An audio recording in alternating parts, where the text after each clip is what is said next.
நாம் தலை வணங்கி ஜெபம் செய்வோம். பரலோக பிதாவே, இந்த ஞாயிற்றுக்கிழமை காலை ஆராதனை வேலைக்காக உமக்கு நன்றி ஆண்டவரே. ஆண்டவரே, நீர் எங்கள் வாழ்க்கையிலே நீரே நல்ல மெய்ப்பராக இருந்து கூடவே இருந்து நீர் வழிநடத்தி வருவதற்காக உமக்கு நன்றி ஆண்டவரே. இப்போதும் இந்த ஆராதனை வேலையை உம்முடைய பிரசன்னத்தினாலே எங்கள் ஒவ்வொருவரையும் நீரே ஆண்டு எங்களை வழிநடத்த வேண்டுமா வேண்டிக்கிறோம். பாடல் வேலை, துதி ஸ்தோத்திரம், உம்முடைய திருவார்த்தை எல்லாவற்றிலும் உம்முடைய கரம் கூட இருந்து எங்களை வழிநடத்தும். தொடர்ந்து ஆண்டவரே, உம்முடைய வார்த்தையை நாங்கள் கேட்டு மனம் திரும்பி உமக்குள்ளே இன்னும் அதிக கனிகளை கொடுத்து வளர எங்கள் ஒவ்வொரு உதைத்தாரும். மீட்பரமாகிய இயேசு கிறிஸ்து மூலம் எங்கள் பரலோக பிதாவே, ஆமென். நாம் முதலாவதாக பாடலின் 159 நாம் பாடுவோம். பாடலின் 159. இந்த நாள் வரைக்கும் நம்ம வாழ்வில் நல்ல எபினேசராய் உதவி செய்த, எல்ரோயாய் நம்மை கண்டு நம்மை நடத்தின நம்முடைய ஆண்டவர் யெகோவா ராஃபா, நமக்கு சுகம் தந்து நடத்துகிற நம்முடைய ஆண்டவரை மகிமைப்படுத்தி பாடலின் 159 நாம் பாடுவோம்.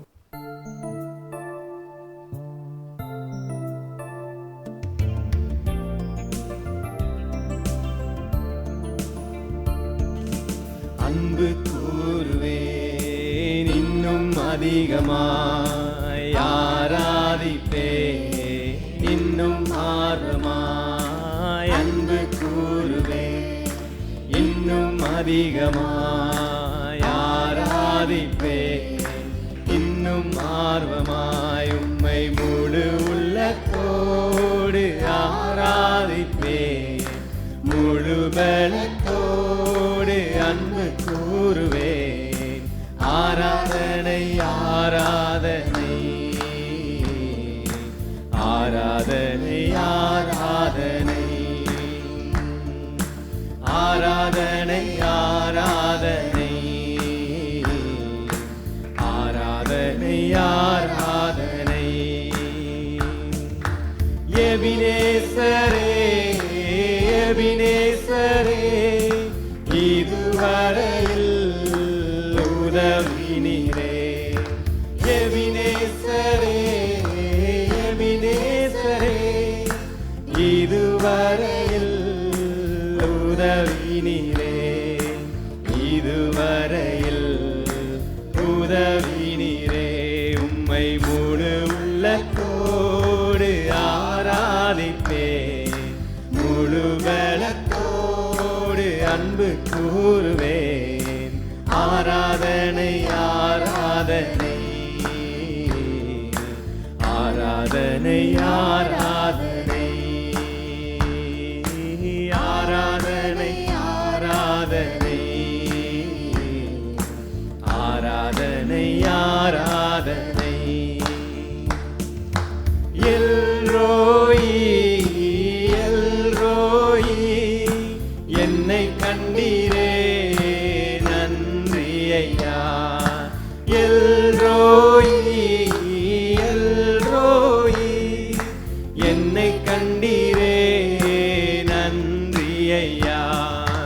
என்னை கண்டீரே நன்றி ஐயா.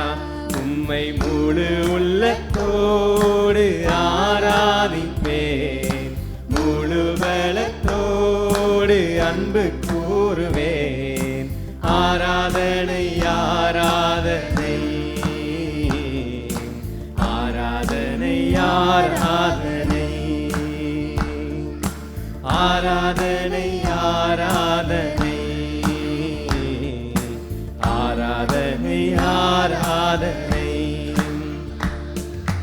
யெகோவா ராஃபா யெகோவா ராஃபா, சுகம் தந்தீரே நன்றி ஐயா. யெகோவா ராஃபா யெகோவா ராஃபா, சுகம் தந்தீரே நன்றி ஐயா. சுகம் தந்தீரே நன்றி ஐயா.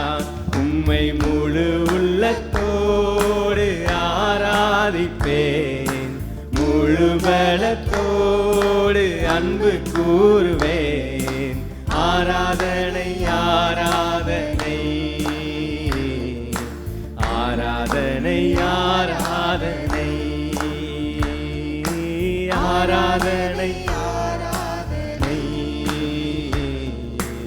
ஆராதனை ஆராதனை. அன்பு கூறுவேன் அன்பு கூறுவேன் இன்னும் அதிகமாய்,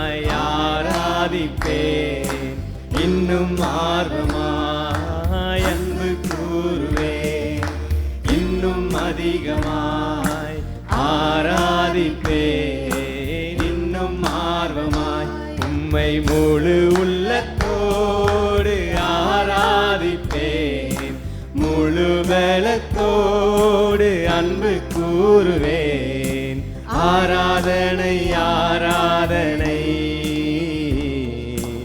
ஆராதனை ஆராதனை ஆராதனை ஆராதனை ஆராதனை ஆராதனை எபினேசரே எபினேசரே எபினேசரே இதுவரையில் உதவி நீரே எபினேசரே எபினேசரே இதுவரையில் உதவி நீரே அப்பா இதுவரையில் உதவி நீரே உம்மை முழு உள்ளத்தோடு ஆராதிப்பேன் முழு பலத்தோடு அன்பு கூறுவேன் ஆராதனை ஆராதனை ஆராதனை ஆராதனை ஆராதனை ஆராதனை ஆராதனை ஆராதனை. ஹல்லேலூயா. நம்ம எல்லோரும் எழுந்து நின்று இந்த பாடலை பாடுவோம். அதாவது ஆண்டவர் இந்த பூமியில் சிறுமையும் எளிமையுமான ஒரு பங்கை நமக்காக தேர்ந்தெடுத்து இந்த பூமியில் நமக்காக உருவெடுத்து வந்த ஆண்டவர். அவர் நமக்காக எல்லா பாடுகளையும் சகித்து எல்லாமே நமக்காக தான். ஆனால் அப்படிப்பட்ட ஆண்டவர் யார் என்பதை உணர்ந்திருக்க வேண்டியது நம்முடைய பண்பாக இருக்கிறது. அவர் எவ்வளோ பெரிய தேவன், சேனைகளின் கர்த்தர், அவர் பரிசுத்தர், அவர் உன்னதமும் உயரமுமான சிங்காசனத்தில் வீற்றிருக்கிற தேவன் அவர். அப்படிப்பட்ட ஆதியும் அந்தமுமான அல்பாவும் ஒமேகாவுமான ஆண்டவரை யார் என்பதை கண்டவர்களாய் நம் ஆண்டவரை நோக்கி பார்த்து ஆண்டவரை உயர்த்தி இந்த பாடலை பாடுவோம். உயரமும் உன்னதமுமான சிங்காசனத்தில் வீற்றிருக்கும் என்ற பாடல்.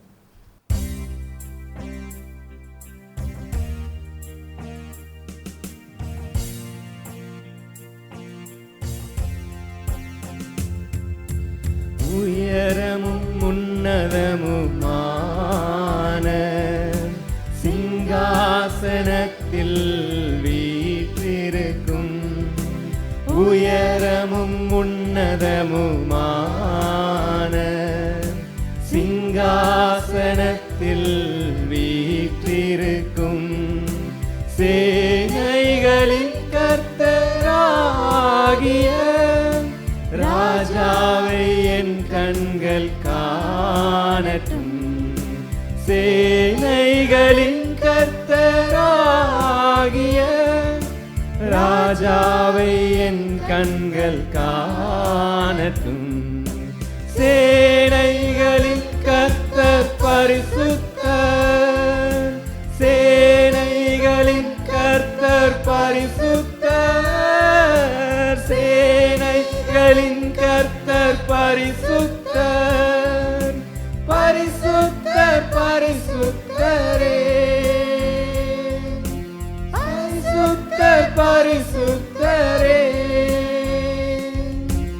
ஒருவராய் சாவாமை உள்ளவரவர் சேரக்கூடா ஒளிதனில் வாசம் செய்பவர் ஒருவராய் சாவாமை உள்ளவரவர் சேரக்கூடா ஒளிதனில் வாசம் செய்பவர் அகிலத்தை வார்த்தையால் சிருஷ்டித்தவர் இயேசுவே உம்மையே ஆராதிப்பேன் அகிலத்தை வார்த்தையால் சிருஷ்டித்தவர் இயேசுவே உம்மையே ஆராதிப்பேன் சேனைகளின் கர்த்தர் பரிசுத்தர் சேனைகளின் கர்த்தர் பரிசுத்தர் சேனைகளின் கர்த்தர் பரிசுத்தர் பரிசுத்தர் பரிசுத்தரே பரிசுத்தர் பரிசுத்தரே அந்தமுமானவர், அல்பாவும் ஒமேகாவுமானவர் அவர், ஆதியும் அந்தமுமானவர் இவர், அல்பாவும் ஒமேகாவுமானவர் இவர், இருந்தவரும் இருப்பவரும் சீக்கிரம் வரப்போகும் ராஜா இவர், இருந்தவரும் இருப்பவரும் சீக்கிரம் வரப்போகும் ராஜா இவர், சேனைகளின் கர்த்தர் பரிசுத்தர், சேனைகளின் கர்த்தர் பரிசுத்தர், சேனைகளின் கர்த்தர் பரிசுத்தர், பரிசுத்தர் பரிசுத்தரே, பரிசுத்தர் பரிசுத்தரே. எல்லா நாமத்திலும் மேலானவர், முழங்கால்கள் முடங்கிடும் இவருக்கு முன், எல்லா நாமத்திலும் மேலானவர், முழங்கால்கள் முடங்கிடும் இவருக்கு முன், துதி கணம் மகிமைக்கு பாத்திரரே, தூயவர் இயேசுவை உயர்த்திடுவேன், துதி கணம் மகிமைக்கு பாத்திரரே, தூயவரே உன்னை ஆராதிப்பேன், சேனைகளின் கர்த்தர் பரிசுத்தர், சேனைகளின் கர்த்தர் பரிசுத்தர், சேனைகளின் கர்த்தர் பரிசுத்தர், பரிசுத்தர் பரிசுத்தரே, பரிசுத்தர் பரிசுத்தரே. உயரமும் உயரமும் உன்னதமுமான சிங்காசனத்தில் வீற்றிருக்கும், உயரமும் உன்னதமுமான சிங்காசனத்தில் வீற்றிருக்கும், சேனைகளின் கர்த்தராகிய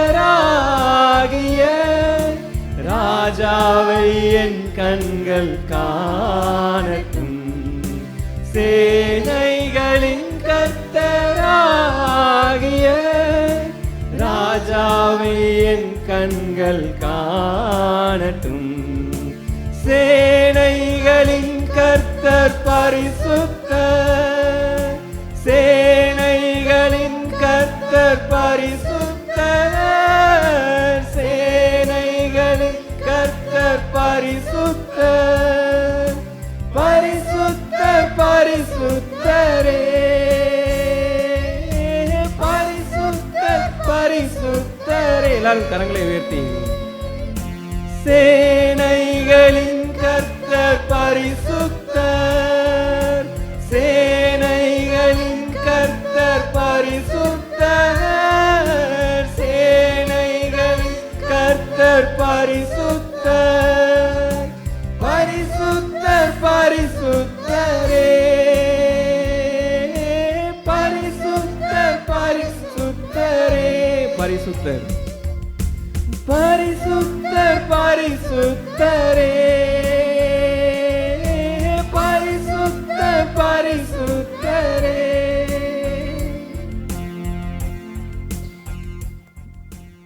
நம்ம எல்லோரும் அப்படி நின்றவனமாக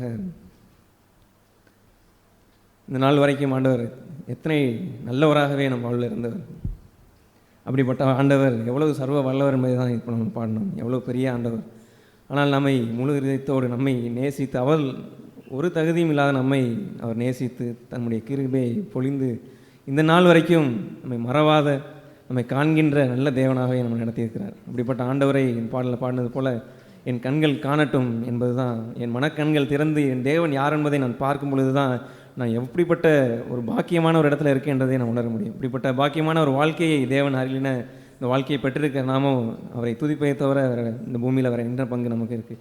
அப்படிப்பட்ட ஆண்டவரை இதயத்தின் ஆழத்திலிருந்து நம்ம எல்லோரும் துதிகளையும் நன்றிகளையும் மனப்பூர்வமாய் மனசில் தேவன் எப்படிப்பட்ட தேவன் நம்ம மேல் அன்பு செலுத்தியிருக்கார் அந்த அன்பை உணர்ந்து ஆண்டவரை நோக்கி எல்லோரும் துதிகளையும் நன்றிகளையும் ஏறெடுப்போம். அப்பா பிதாவே, இந்த எத்தனை நாட்கள் ஒரு நாள் கூட எங்கள் மேலே ஆண்டவரே உங்களுடைய கோபம் வந்திருந்து ஒரு அடி அடிச்சிருந்தீங்கன்னா எங்கள் வாழ்க்கையை முடிஞ்சு போயிருந்திருக்கும் ஆண்டவரே. ஆனால் எவ்வளவோ பொறுமையாக எங்கள் மீது இருந்து, எவ்வளோ இரக்கமாக எங்கள் மீது இருந்து, எவ்வளவு கிருபையாக எங்கள் மீது இருந்து ஆண்டவரே, இந்த நாள் வரைக்கும் ஒரு நாள் கூட கைவிடாமல் எங்கள் மீது இருந்து நடத்தின நல்ல தகப்பனாக எங்களோடு இருந்தீரே. நன்றி நன்றி நன்றி ஆண்டவரே. ஆண்டவரே, எங்களுடைய இருதயம் எப்பொழுதும் என்னை ஏற்றுக்கொள்ளக்கூடிய தக்கதாக எப்பொழுதும் இடத்துல வரும்பொழுது புறம்பே தள்ளாத இருதயமாக உங்களுடைய இருதயம் எங்களுக்கு இருக்கிறதே. அதற்காக நன்றி நன்றியும் துதிக்கிறோம், ஸ்தோத்திரிக்கிறோம் ஆண்டவரே.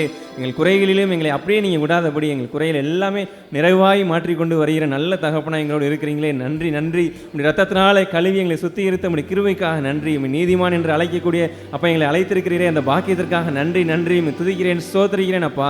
இந்த நாள் இந்த நேரத்திலையும் நீர் வரும்பொழுதும் உம்மோடு கூட நாங்கள் எடுத்துக்கொள்ள தக்க அப்படிப்பட்ட ஒரு பாக்கியத்தை எங்களுக்கு தந்திருக்கிறீங்களே நன்றி. எங்களுக்காக அருளின நித்திய ஜீவனுக்காக நன்றி. எங்கள் வாழ்க்கையில் இந்த நாள் வரைக்கும் ஆண்டவரே நீர் செய்து வந்த நன்மைகளுக்காக நன்றி நன்றி. துதிக்கிறேன், ஸ்தோத்திரிக்கிறேன் அப்பா. Thank you Jesus. Praise you Father for your goodness in our life Lord. ஒருபோதும் கைவிடாத உடைய கரத்திற்காக நன்றி நன்றி நன்றி ஆண்டவரே. நீர் எங்கள் வாழ்க்கையில் செய்த சகல உபகாரங்களையும் நினைத்து நன்றி செலுத்தியோம் அப்பா. Thank you Jesus. Praise you Father. Thank you thank you Lord Jesus. Praise you Father. என்னுயிரே ஆண்டவரை போற்று, முழு உள்ளமே அவர் பெயரை போற்று. என்னுயிரே ஆண்டவரை போற்று, முழு உள்ளமே அவர் பெயரை போற்று. அவர் செய்த சகல உபகாரங்களை நீ ஒரு நாளும் மறவாதே, ஒரு போதும் மறவாதே. அவர் செய்த சகல உபகாரங்களை நீ ஒரு நாளும் மறவாதே, ஒரு போதும் மறவாதே. குற்றங்களை எல்லாம் மன்னிக்கின்றார், நோய்களை குணமாக்கி நடத்துகின்றார். குற்றங்களை எல்லாம் மன்னிக்கின்றார், நோய்களை குணமாக்கி நடத்துகின்றார். அவர் செய்த சகல உபகாரங்களை நீ ஒரு நாளும் மறவாதே, ஒரு போதும் மறவாதே. அவர் செய்த சகல உபகாரங்களை நீ ஒரு நாளும் மறவாதே, ஒரு போதும் மறவாதே. என்னுயிரே என்னுயிரே ஆண்டவரை போற்று, முழு உள்ளமே அவர் பெயரை போற்று. அவர் செய்த சகல உபகாரங்களை நீ ஒரு நாள் மறவாதே, ஒரு போதும் மறவாதே. அவர் செய்த சகல உபகாரங்களை நீ ஒரு நாளும் மறவாதே, ஒரு போதும் மறவாதே. நாம் ஒரு 3 சகோதரர்கள் 3 சகோதரிகள் சுருக்கமாக என்ற துதிகளையும் நன்றிகளையும் ஏறெடுப்போம். வெளிப்படுத்தின புத்தகம் 3வது அதிகாரம் 7வது வசனத்திலே ஆண்டவர் பிலதெல்பியா அந்த சபைக்கு ஆண்டவர் சொல்லும்போது, பிலதெல்பியா சபையின் தூதனுக்கு நீ எழுத வேண்டியது 3வது அதிகாரம் 7வது வசனம் என்னவெனில், பரிசுத்தம் உள்ளவரும் சத்தியம் உள்ளவரும் தாவீதின் திறவுகோலை உடையவரும் ஒருவரும் பூட்டக்கூடாதபடிக்கு திறக்கிறவரும் ஒருவரும் திறக்கக்கூடாதபடிக்கு பூட்டுகிறவருமாய் இருக்கிறவர் சொல்லுகிறதாவது என்று அங்கே ஆண்டவரை குறித்து அவர் தாவீதின் திறவுகோலை உடையவர் என்று அங்கே சொல்லப்பட்டிருக்கிறது. அப்படி அந்த தாவீதின் திறவுகோலை உடையவராய் அவர் ஒருவரும் பூட்டக்கூடாதபடிக்கு திறக்கிறவரும் ஒருவரும் திறக்கக்கூடாதபடிக்கு பூட்டுகிறவருமாய் இருக்கிறார் என்று சொல்லப்பட்டிருக்கிறது. அதற்கு பின்பாக அந்த சபைக்கு அவர் சொல்லும்போது, இதோ திறந்த வாசலை உனக்கு முன்பாக வைத்திருக்கிறேன், அதை ஒருவனும் பூட்ட மாட்டான் என்று ஆண்டவர் அந்த இடத்துல சொல்லுகிறதை நாம் பார்க்க முடியும். இந்த ஆண்டவர் அப்படிப்பட்ட ஒரு அந்த திறக்கிற காரியத்தை குறித்து சொல்லப்படும்போது அதை தாவீதின் திறவுகோலை என்று உடையவர், தாவீதின் திறவுகோலை உடையவர் என்று சொல்லப்பட்டிருக்கிறது. அப்படி அந்த தாவீதினுடைய வாழ்க்கையை நாம் பார்க்கும்போது புதிய ஏற்பாட்டிலே அப்போஸ்தலர் 13வது அதிகாரம் 22வது வசனத்திலே அவருடைய வாழ்க்கையை குறித்து ஆண்டவர் சொல்லும்போது, பின்பு அவர் அவனை தள்ளி தாவீதை அவர்களுக்கு ராஜாவாக ஏற்படுத்தி ஈசாயின் குமாரனாகிய தாவீதை என் இருதயத்துக்கு ஏற்றவனாக கண்டேன், எனக்கு சித்தமானவைகளை எல்லாம் அவன் செய்வான் என்று அவனை குறித்து சாட்சியும் கொடுத்தார். அவர் தாவீதினுடைய வாழ்க்கையை குறித்து ஆண்டவர் சொல்லும்போது, அவன் என்னுடைய இருதயத்துக்கு ஏற்றவன், எப்போதும் எனக்கு சித்தமான காரியங்களையே தன்னுடைய வாழ்க்கையிலே நிறைவேற்றுகிற ஒரு பகுதியை கொண்டு வாழ்ந்தவர் என்று தாவீதை குறித்து ஆண்டவர் சொல்லுகிறார். இன்னும் அந்த அதிகாரத்திலே நாம் 36வது வசனத்திலே பார்க்கும்போது, தாவீது தன் காலத்திலே தேவனுடைய சித்தத்தின்படி அவருக்கு ஊழியம் செய்த பின்பு நித்திரை அடைந்தார் என்று படிக்கிறோம். அவர் தன்னுடைய காலத்திலே எப்போதும் தேவனுடைய சித்தத்தையே அவர் செய்து வாழ்ந்ததை நாம் பார்க்க முடியும். எந்த சூழ்நிலையிலையும் நான் தேவனை பிரியப்படுத்த வேண்டும், தேவனுக்கு பிரியமானது என்ன என்று சின்ன காரியங்களை கூட தேவனிடத்திலே அவர் கேட்டு முன் சென்ற பகுதியை நாம் பார்க்க முடியும். ஒரு போருக்கு செல்லும்போது கூட கர்த்தர் இதை நடத்துகிறாரா, அவருடைய பிரசன்னம் முன்னே செல்கிறதா என்பதை கூட அவர் கேட்டறிந்துதான் அதற்குள்ளாக செல்வதை நாம் பார்க்க முடியும். இப்படி தன்னுடைய வாழ்க்கையிலே அவர் தன்னுடைய காலத்திலே அவர் தேவனுடைய சித்தத்தை செய்து தேவனுடைய இருதயத்துக்கு ஏற்றவராய் வாழ்ந்த ஒரு மனிதனாய், தேவ மனிதனாய் இருந்ததை நாம் வேதத்திலே பார்க்க முடியும். இன்னும் அவருடைய வாழ்க்கையிலே சில வீழ்ச்சி என்ற அந்த ஒரு பகுதி வந்தபோது கூட அதன் வெளிப்படையாக அதை பார்க்கும்போது அவர் எல்லாம் ஒரு நியாயப்பிரமாணத்திற்கு அன்றிருந்த சட்டத்திட்டத்திற்கு ஒன்றும் ஒரு தவறு இல்லாதது போல், அது அதற்கு தண்டனை இல்லாத ஒரு காரியம் போல்தான் அந்த ஒரு பகுதியை அங்கே செய்ததை நாம் பார்க்க முடியும்.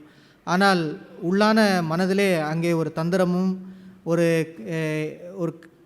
ஒரு கன்னிங்னஸை வைத்து தான் அந்த பத்சேபாளுடைய அந்த பகுதியிலே நடந்த ஒரு காரியத்தை நாம் பார்க்க முடியும். ஆனால் அந்த இடத்துலையும் கூட தாவீதை ஆண்டவர் நாத்தான்வேல் மூலமாய் அவர் உணர்த்தும் போது உடனடியாக அவர் உணர்வடைந்து அந்த இடத்துல தன்னை நியாயப்படுத்துகிற ஒரு இடத்திற்கோ, நான் வெளிப்படையாக இதெல்லாம் ஒன்றும் பெரிய இது இல்லையே என்று அவர் சொல்லுகிற ஒரு இடத்துக்கோ என்று இல்லாமல் கர்த்தருடைய சத்தத்தை கேட்டவுடன் உடனடியாக அவர் மனம் திரும்பி அதற்கு அவர் மனம் திரும்பின விதத்தை குறித்து நாம் பார்க்கும்போது அவர் தூள்லையும் சாம்பல்லையும் உட்கார்ந்து முழுவதுமாய் என் எலும்புகளெல்லாம் உருகி போகிறது என்று சொல்லுகிற அளவிற்கு அவர் முழுவதுமாய் அதற்கு தன்னை ஒப்படைத்து தன்னுடைய கர்த்தருடைய சத்தத்தை கேட்டு தன் காரியத்தை உணர்ந்து அவர் தேவனிடத்திலே மனம் திரும்புவதை நாம் பார்க்க முடியும். அப்படி அந்த இடத்துலையும் தேவனுக்கு அவர் தன் பிழை உற்ற அந்த வீழ்ச்சியின் நேரத்திலேயும் கர்த்தருடைய சத்தத்தை கேட்டவுடன் உடனடியாக அதற்கு இடம் கொடுத்து மனம் திரும்பி அவர் தேவனிடத்திலே சென்றதை நாம் பார்க்க முடியும். முடிவிலே அவருடைய வாழ்க்கையிலே அவன் தாவீது என் இருதயத்துக்கு ஏற்றவன் என்று ஆண்டவர் சொல்லுகிற ஒரு இடத்துக்கு நேராக அவர் சென்றதை நாம் பார்க்க முடியும்.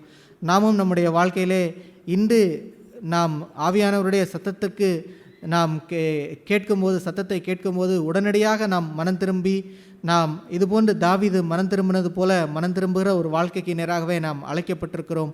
நாம் அதை அவருடைய சத்தத்தை தள்ளுவிடுகிற ஒரு இடத்திலே இல்லாமல் பூரணமாய் நாம் அதற்குள்ளாக செல்லும்போது நாமும் இந்த தாவீதினுடைய பாக்கியத்தை போல அவன் என் இருதயத்துக்கு ஏற்றவன் என்று சொல்லுகிறபடி நாம் தேவனை பிரியப்படுத்துகிறவர்களாக, தேவனுடைய சத்தத்துக்கு கீழ்ப்படுகிறவர்களாக எந்த நம்முடைய வாழ்க்கையினுடைய பகுதியிலையும் தாவீது தன் காலத்திலே அவன் தேவனுடைய சித்தத்தை செய்து வாழ்ந்தார் என்று சொல்லப்பட்டுகிறது போல நம்முடைய வாழ்க்கையிலையும் அதுபோன்ற ஒரு இடத்திற்கு நாம் இடம் கொடுக்கும்போது அந்த தாவீதிற்கு அருளின தேவன் அப்படிப்பட்ட அந்த மேலான ஆசீர்வாதத்தை நம்முடைய வாழ்க்கையிலையும் அவர் கட்டளையிடுவதற்கு அது ஏதுவான ஒரு பகுதிக்கு நம்மை நடத்தி செல்லும்.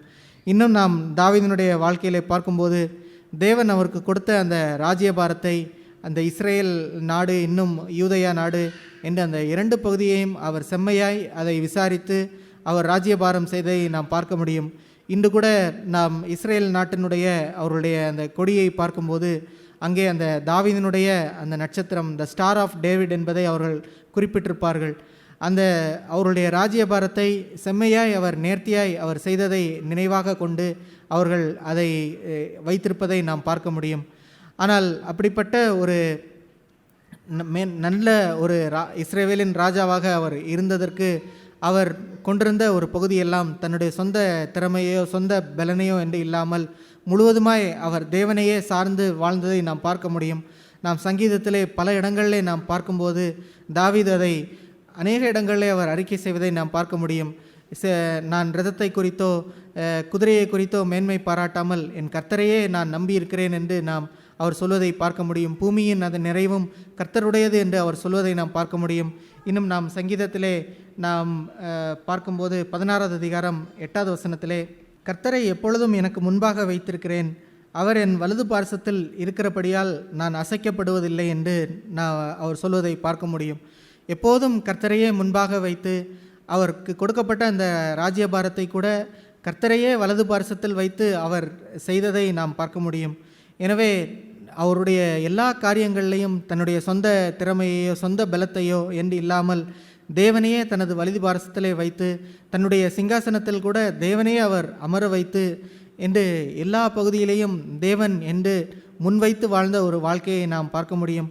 இப்படிப்பட்ட ஒரு தாவீதினுடைய வாழ்க்கையிலேயே தேவன் நாம் அந்த அப்போஸ்தலர் 13வது அதிகாரம் அதனுடைய 23வது வசனத்திலே பார்க்கும்போது இயேசு கிறிஸ்துவானவர் அவருடைய அந்த வித்திலே அவர் தோன்றினார் என்று நாம் பார்க்கிறோம். அவருடைய தாவீதினுடைய அந்த சந்ததியிலே தான் இயேசு கிறிஸ்து பின்பாக அவர் வந்ததை நாம் பார்க்க முடியும். எனவே இப்படிப்பட்ட எப்போதும் தேவனையே பிரியப்படுத்தி தேவனுக்கு பிரியமானது என்ன, அவருடைய இருதயத்துக்கு ஏற்ற காரியம் என்ன என்பதையே கேட்டறிந்து அவருக்கு இது பிரியமாக இருக்குமோ என்று தன்னுடைய வாழ்க்கையிலே எப்போதும் அப்படி பிரியமாய் வாழ வேண்டும் என்று தன்னை ஒப்படைத்து வாழ்ந்த அந்த தாவீதினுடைய வாழ்க்கையிலேயே இயேசு அந்த பின்னான நாட்களிலே அவருடைய சந்ததியிலே அவர் வந்தார் என்று நாம் பார்க்கிறோம். இதுபோன்று தேவனை பிரியப்படுத்தி தேவனையே பலனாய் கொண்டு தேவனையே வலது பரிசத்திலே வைத்து தன் அரணாய் தன்னுடைய கோட்டையாய் தன்னுடைய பலனாய் கொண்டு வாழ்ந்த அந்த தாவீதினுடைய வாழ்க்கையை வைத்தே நாம் வெளிப்படுத்தின விசேஷத்திலே நாம் படித்த அந்த வசனத்திலே சொல்லப்பட்டிருக்கிற அந்த 3வது அதிகாரம் 7வது வசனத்திலே தாவீதின் திறவுகோலை உடையவர் என்று ஆண்டவரை குறித்து சொல்லப்பட்டிருக்கிறது. அதுபோன்ற ஒரு பாக்கியத்தை நாமும் நம்முடைய வாழ்க்கையிலே பெறுவதற்கு நாமும் தாவீதை போன்று எப்போதும் அவருக்கு பிரியமான காரியங்களை நம்முடைய வாழ்க்கையிலே நிறைவேற வேண்டும் என்ற ஒரு வாஞ்சை கொண்டு நம்முடைய காரியங்களை நாம் ஒப்படைக்கும் போது அவரையே பலனாய் கொண்டு நம்முடைய வாழ்க்கையிலே நாம் வாழும்போது நம்முடைய வாழ்க்கையிலேயும் இந்த தாவீதின் திறவுகோலை உடைய ஆண்டவருடைய அந்த பலனை அந்த பாக்கியத்தை நாம் சுதந்திரிக்கிறவர்களாக நாம் மாற முடியும். அந்த 8வது வசனத்திலே சொல்லப்பட்டிருக்கிறது போல அந்த திறவுகோலை உடையவராய் இதோ திறந்த வாசலை உங்களுக்கு முன்பாக வைத்திருக்கிறேன் என்ற ஒரு பாக்கியம் நம்முடைய வாழ்க்கையிலே நிறைவேறுகிற ஒரு இடத்திற்கு நேராய் நாம் நம்மை இடம் கொடுக்கிறவர்களாக நாம் மாற முடியும். நாம் அப்படிப்பட்ட ஆண்டவர் திறந்து வைக்கிற வாசல் என்று சொல்லுகிறதை நாம் மத்தேயு 11வது அதிகாரம் 25வது வசனத்திலே நாம் பார்க்கிறது போல ஆண்டவர் நானே வழி என்று அவர் சொல்லும்போது நாம் 11வது அதிகாரம் 25 இவைகளை ஞானிகளுக்கும் கல்விமான்களுக்கும் மறைத்து பாலகருக்கு வெளிப்படுத்தினபடினால் உம்மை ஸ்தோத்தரிக்கிறேன் என்று நாம் பார்க்கிறோம். ஆண்டவர் அவரே வழி அவரே வாசல் என்று நம்முடைய வாழ்க்கையிலே அவர் சொல்கிறார். எந்த சூழ்நிலையிலையும் எல்லாம் முடிந்து போனது அவ்வளவுதான் என்று நாம் நினைக்கிற ஒரு இடத்திலே கூட நாம் ஆண்டவரிடத்திலே செல்லும்போது அவரே வழியாக இருக்கிறார். அவரே அந்த சூழ்நிலையிலே அந்த இருளையும் அவர் ஒளியேற்றி நம்மை வழிநடத்தி செல்ல வல்லவராய் இருக்கிறார். எனவே அவர் அந்த சூழ்நிலையிலையும் நான் ஒருவரும் பூட்டக்கூடாதபடி ஒரு திறந்த வாசலை உங்களுக்கு முன்பாக வைத்திருக்கிறேன் என்று நாம் பார்க்கிறது போல அப்படிப்பட்ட ஒரு திறவுகோல் உடையவராய் நம்முடைய வாழ்க்கையிலே அவர் செயலாற்ற விரும்புகிறார். ஆனால் இப்படிப்பட்ட ஒரு பகுதியை நாம் நம்முடைய வாழ்க்கையிலே சுதந்திரமாய் கொள்வதற்கு இந்த தாவீதின் திறவுகோலை உடையவராய் அவர் எப்போதும் நம்முடைய வாழ்க்கையிலே இருக்கிறார் என்பதை நாம் ஒரு ஞானியை போன்றோ கல்விமானை போன்றோ இல்லாமல் ஒரு பாலகனை போன்று ஆண்டவரை நான் நம்பும்போது எந்த சூழ்நிலையிலையும் அவர் செயலாற்ற வல்லவர். அவர் இந்த என்னுடைய பார்வைக்கு என்னுடைய ஞானத்திற்கு இது ஒன்றுமில்லாதது போல் எல்லாம் பூட்டப்பட்டது போல் தோன்றுகிற இந்த இடத்திலையும் ஆண்டவர் அவர் கிரியை செய்து அவர் திறந்த வாசலை முன்வைத்து அவர் நடத்தி செல்ல வல்லவராய் இருக்கிறார் என்ற ஒரு பகுதியை நாம் அறிகிற ஒரு இடத்திற்கு நேராக நம்மை நடத்தி செல்லும்.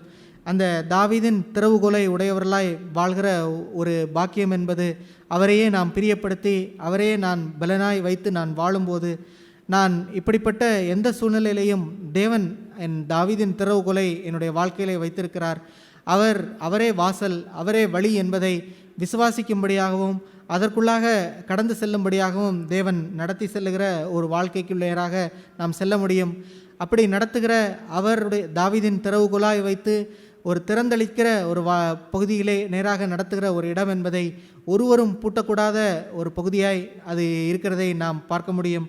அப்படி தேவன் நடத்துகிற ஒரு இடம் என்பது அது ஒருவரும் பூட்டக்கூடாதபடி தேவன் முன்னேறி செல்லுகிற ஒரு பாதைக்கு நேராக நம்முடைய வாழ்க்கையிலே நடத்த முடியும். நம்முடைய வாழ்க்கையிலே நாம் எத்தனையோ பகுதிகளிலே நாம் ருசி பார்த்திருக்க முடியும். ஒன்றுமில்லாத ஒரு பகுதி என்று வரும்போது அந்த கடைசி நேரத்திலே நானே வழி என்று ஆண்டவர் வந்து அந்த ஏற்ற நேரத்திலே அவருடைய உண்மையுள்ளவராய் இருந்து நம்முடைய வாழ்க்கையிலே அவர் வழி நடத்தி செல்வதை நாம் பார்க்க முடியும். எனவே இப்படிப்பட்ட அந்த தாவீதின் திறவுகோலை உடையவராய் இருக்கிற தேவனை நாம் ஒருபோதும் மறந்து விடாமல் எப்போதும் அவர் செயலாற்ற வல்லவர். அவர் எந்த சூழ்நிலையிலையும் அவர் எந்த பூட்டப்பட்ட நிலைமையிலையும் அவர் திறக்க வல்லவர் என்பதை நாம் விசுவாசித்து முன்னேறி செல்லும்படியாகவே நாம் அழைக்கப்பட்டிருக்கிறோம். நாம் அந்த வசனத்திலே இன்னும் பார்க்கும்போது ஒருவரும் பூட்டக்கூடாதபடி திறக்கிறவர் என்று ஆண்டவரை குறித்து சொல்லப்பட்டிருக்கிறது. இஸ்ரவேல் மக்களுடைய வாழ்க்கையிலே நாம் பார்க்கும்போது ஆண்டவர் அவர்களை வழிநடத்தி வருவார். செங்கடலை பிளந்து கூட அவர்களை வழிநடத்தி அவருடைய காரியம் என்று வரும்போது அது எவ்வளவு செங்கடலே வந்தாலும் அதையும் ஆண்டவர் திறந்து அவர்களுக்கு வழி நடத்துவார்.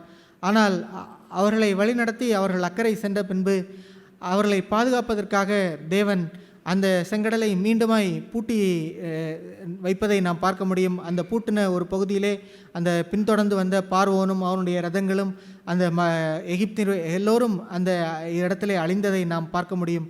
அதுபோன்று நம்முடைய வாழ்க்கையிலே ஆண்டவர் பல காரியங்களை நம்மை பாதுகாக்கும்படியாக அவர் பூட்டி நம்மை அந்த ஒருவரும் திறக்கக்கூடாதபடி பூட்டுகிற ஒரு கிரியையும் நம்முடைய வாழ்க்கையிலே செய்வதை நாம் பார்க்க முடியும்.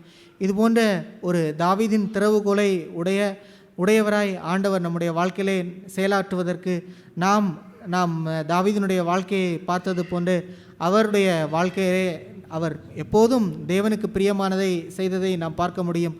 அவர் ஒருபோதும் அந்த ஞானியும் கல்விமானும் என்று பார்த்தது போல தன்னுடைய பார்வைக்கு என்று வாழாமல் தேவனுடைய பார்வைக்கு என்று தேவனுக்கு பிரியமானது என்ன என்பதை அவர் கேட்டறிந்து வாழ்ந்தது போல நாமும் நம்முடைய வாழ்க்கையிலே அதுபோன்று நாம் வாழ நம்மை இடம் கொடுக்கும்போது தேவன் நம்முடைய வாழ்க்கையிலே அவரே வழியாக அவரே வாசலாக வந்து ஒருவரும் பூட்டக்கூடாதபடி ஒரு திறந்த வாசலை நம்முடைய வாழ்க்கையிலே தந்து நம்மை வழிநடத்தி செல்கிற ஒரு பாக்கியத்தை நாம் கண்டடையும்படியாக தேவன் உதவி செய்வார். அதுபோன்ற ஒரு வாழ்க்கையை நாம் எல்லோரும் சுதந்திரித்து வாழும்படியாகவே தேவன் நம்மை அழைக்கிறார். அதை சுதந்திரித்து வாழ தேவன் நம்ம ஒவ்வொருவருக்கும் உதவி செய்வாராக. ஆமென். தாவீதை குறித்து உள்ள ஒரு மகா மேன்மையான ஒரு பகுதியை தான் இன்று நாம் கேட்டோம். அதுபோன்று அவருடைய காரியங்கள் தேவனுடைய பார்வையிலே நேர்த்தியாக இருந்தது. அவர் செய்த சில தவறுகள் சில காரியங்கள் இருந்தாலுமே கூட காட் ஓவர்லுக் தேன் அதை எல்லாம் தாண்டி அதற்குடைய விளைவை அவன் செய்த மனம் திரும்புதல் நொறுங்குண்ட வாழ்க்கையைத்தான் அவர் அங்கீகரித்தார். ஸோ ஒரு மனிதன் வீழ்ச்சியை அடைவதும் கூட வீழ்ச்சியிலே அவன் எப்படி இருக்கிறான் என்பதைத்தான் பார்க்கிறார். வீழ்ச்சி அடைந்த பிறகு அவனுடைய நிலைமை இன்னும் மோசமாக போகிறது என்று இருப்பது தான் அநேக இடத்தில் காணப்படுகிறது. அநேக ரிவர்ஸ் அண்ட் ரிவர்ஸ் போய்கொண்டே போகிறார்கள். அல்லது they live in that sin. எங்கே வீழ்ச்சியடைந்தார்களோ அந்த பாவத்திலே தான் வாழ்ந்து கொண்டு இருப்பார்கள். they are not repenting குயிக்காய் அவர்கள் வேகமாக ரிப்பெண்ட் ஆகி வருவதில்லை. பேதுரை ஆண்டவர் பார்த்து அவனை சாட்சியாக எப்படி அவர் சொன்னார், இந்த கல்லின் மேல் என் சபையை கட்டுவேன் என்று சொன்னார். அது ஏனென்றால் அது கற்பாறை என்று அவனை குறித்து அவர் சொன்னார். That means it's a strong stone. அது ஒரு அசைகின்ற ஒரு மண்ணை போல் இருப்பது அல்ல. It is a very strong, பலனுள்ள ஒரு கற்பாறை என்று அவனை குறிப்பிட்டதற்கு ஒரு காரணம் என்னவென்றால், அவன் விழுந்து போனாலும் he will come back again, மீண்டும் வருவான் என்பதுதான். அவனை குறித்து ஆண்டவரே சாட்சி இப்படி அவர் கூறினார். அந்த கற்பாறையான அவனே வீழ்ச்சி அடைந்தாலுமே கூட அவன் பின்மாற்றம் என்று அவன் போவான் என்பதை அவர் முன்குறித்து சொல்கிறார். நீ இந்த ராத்திரியில் என்னை மறுதளிப்பா என்று அவர் சொன்னார்.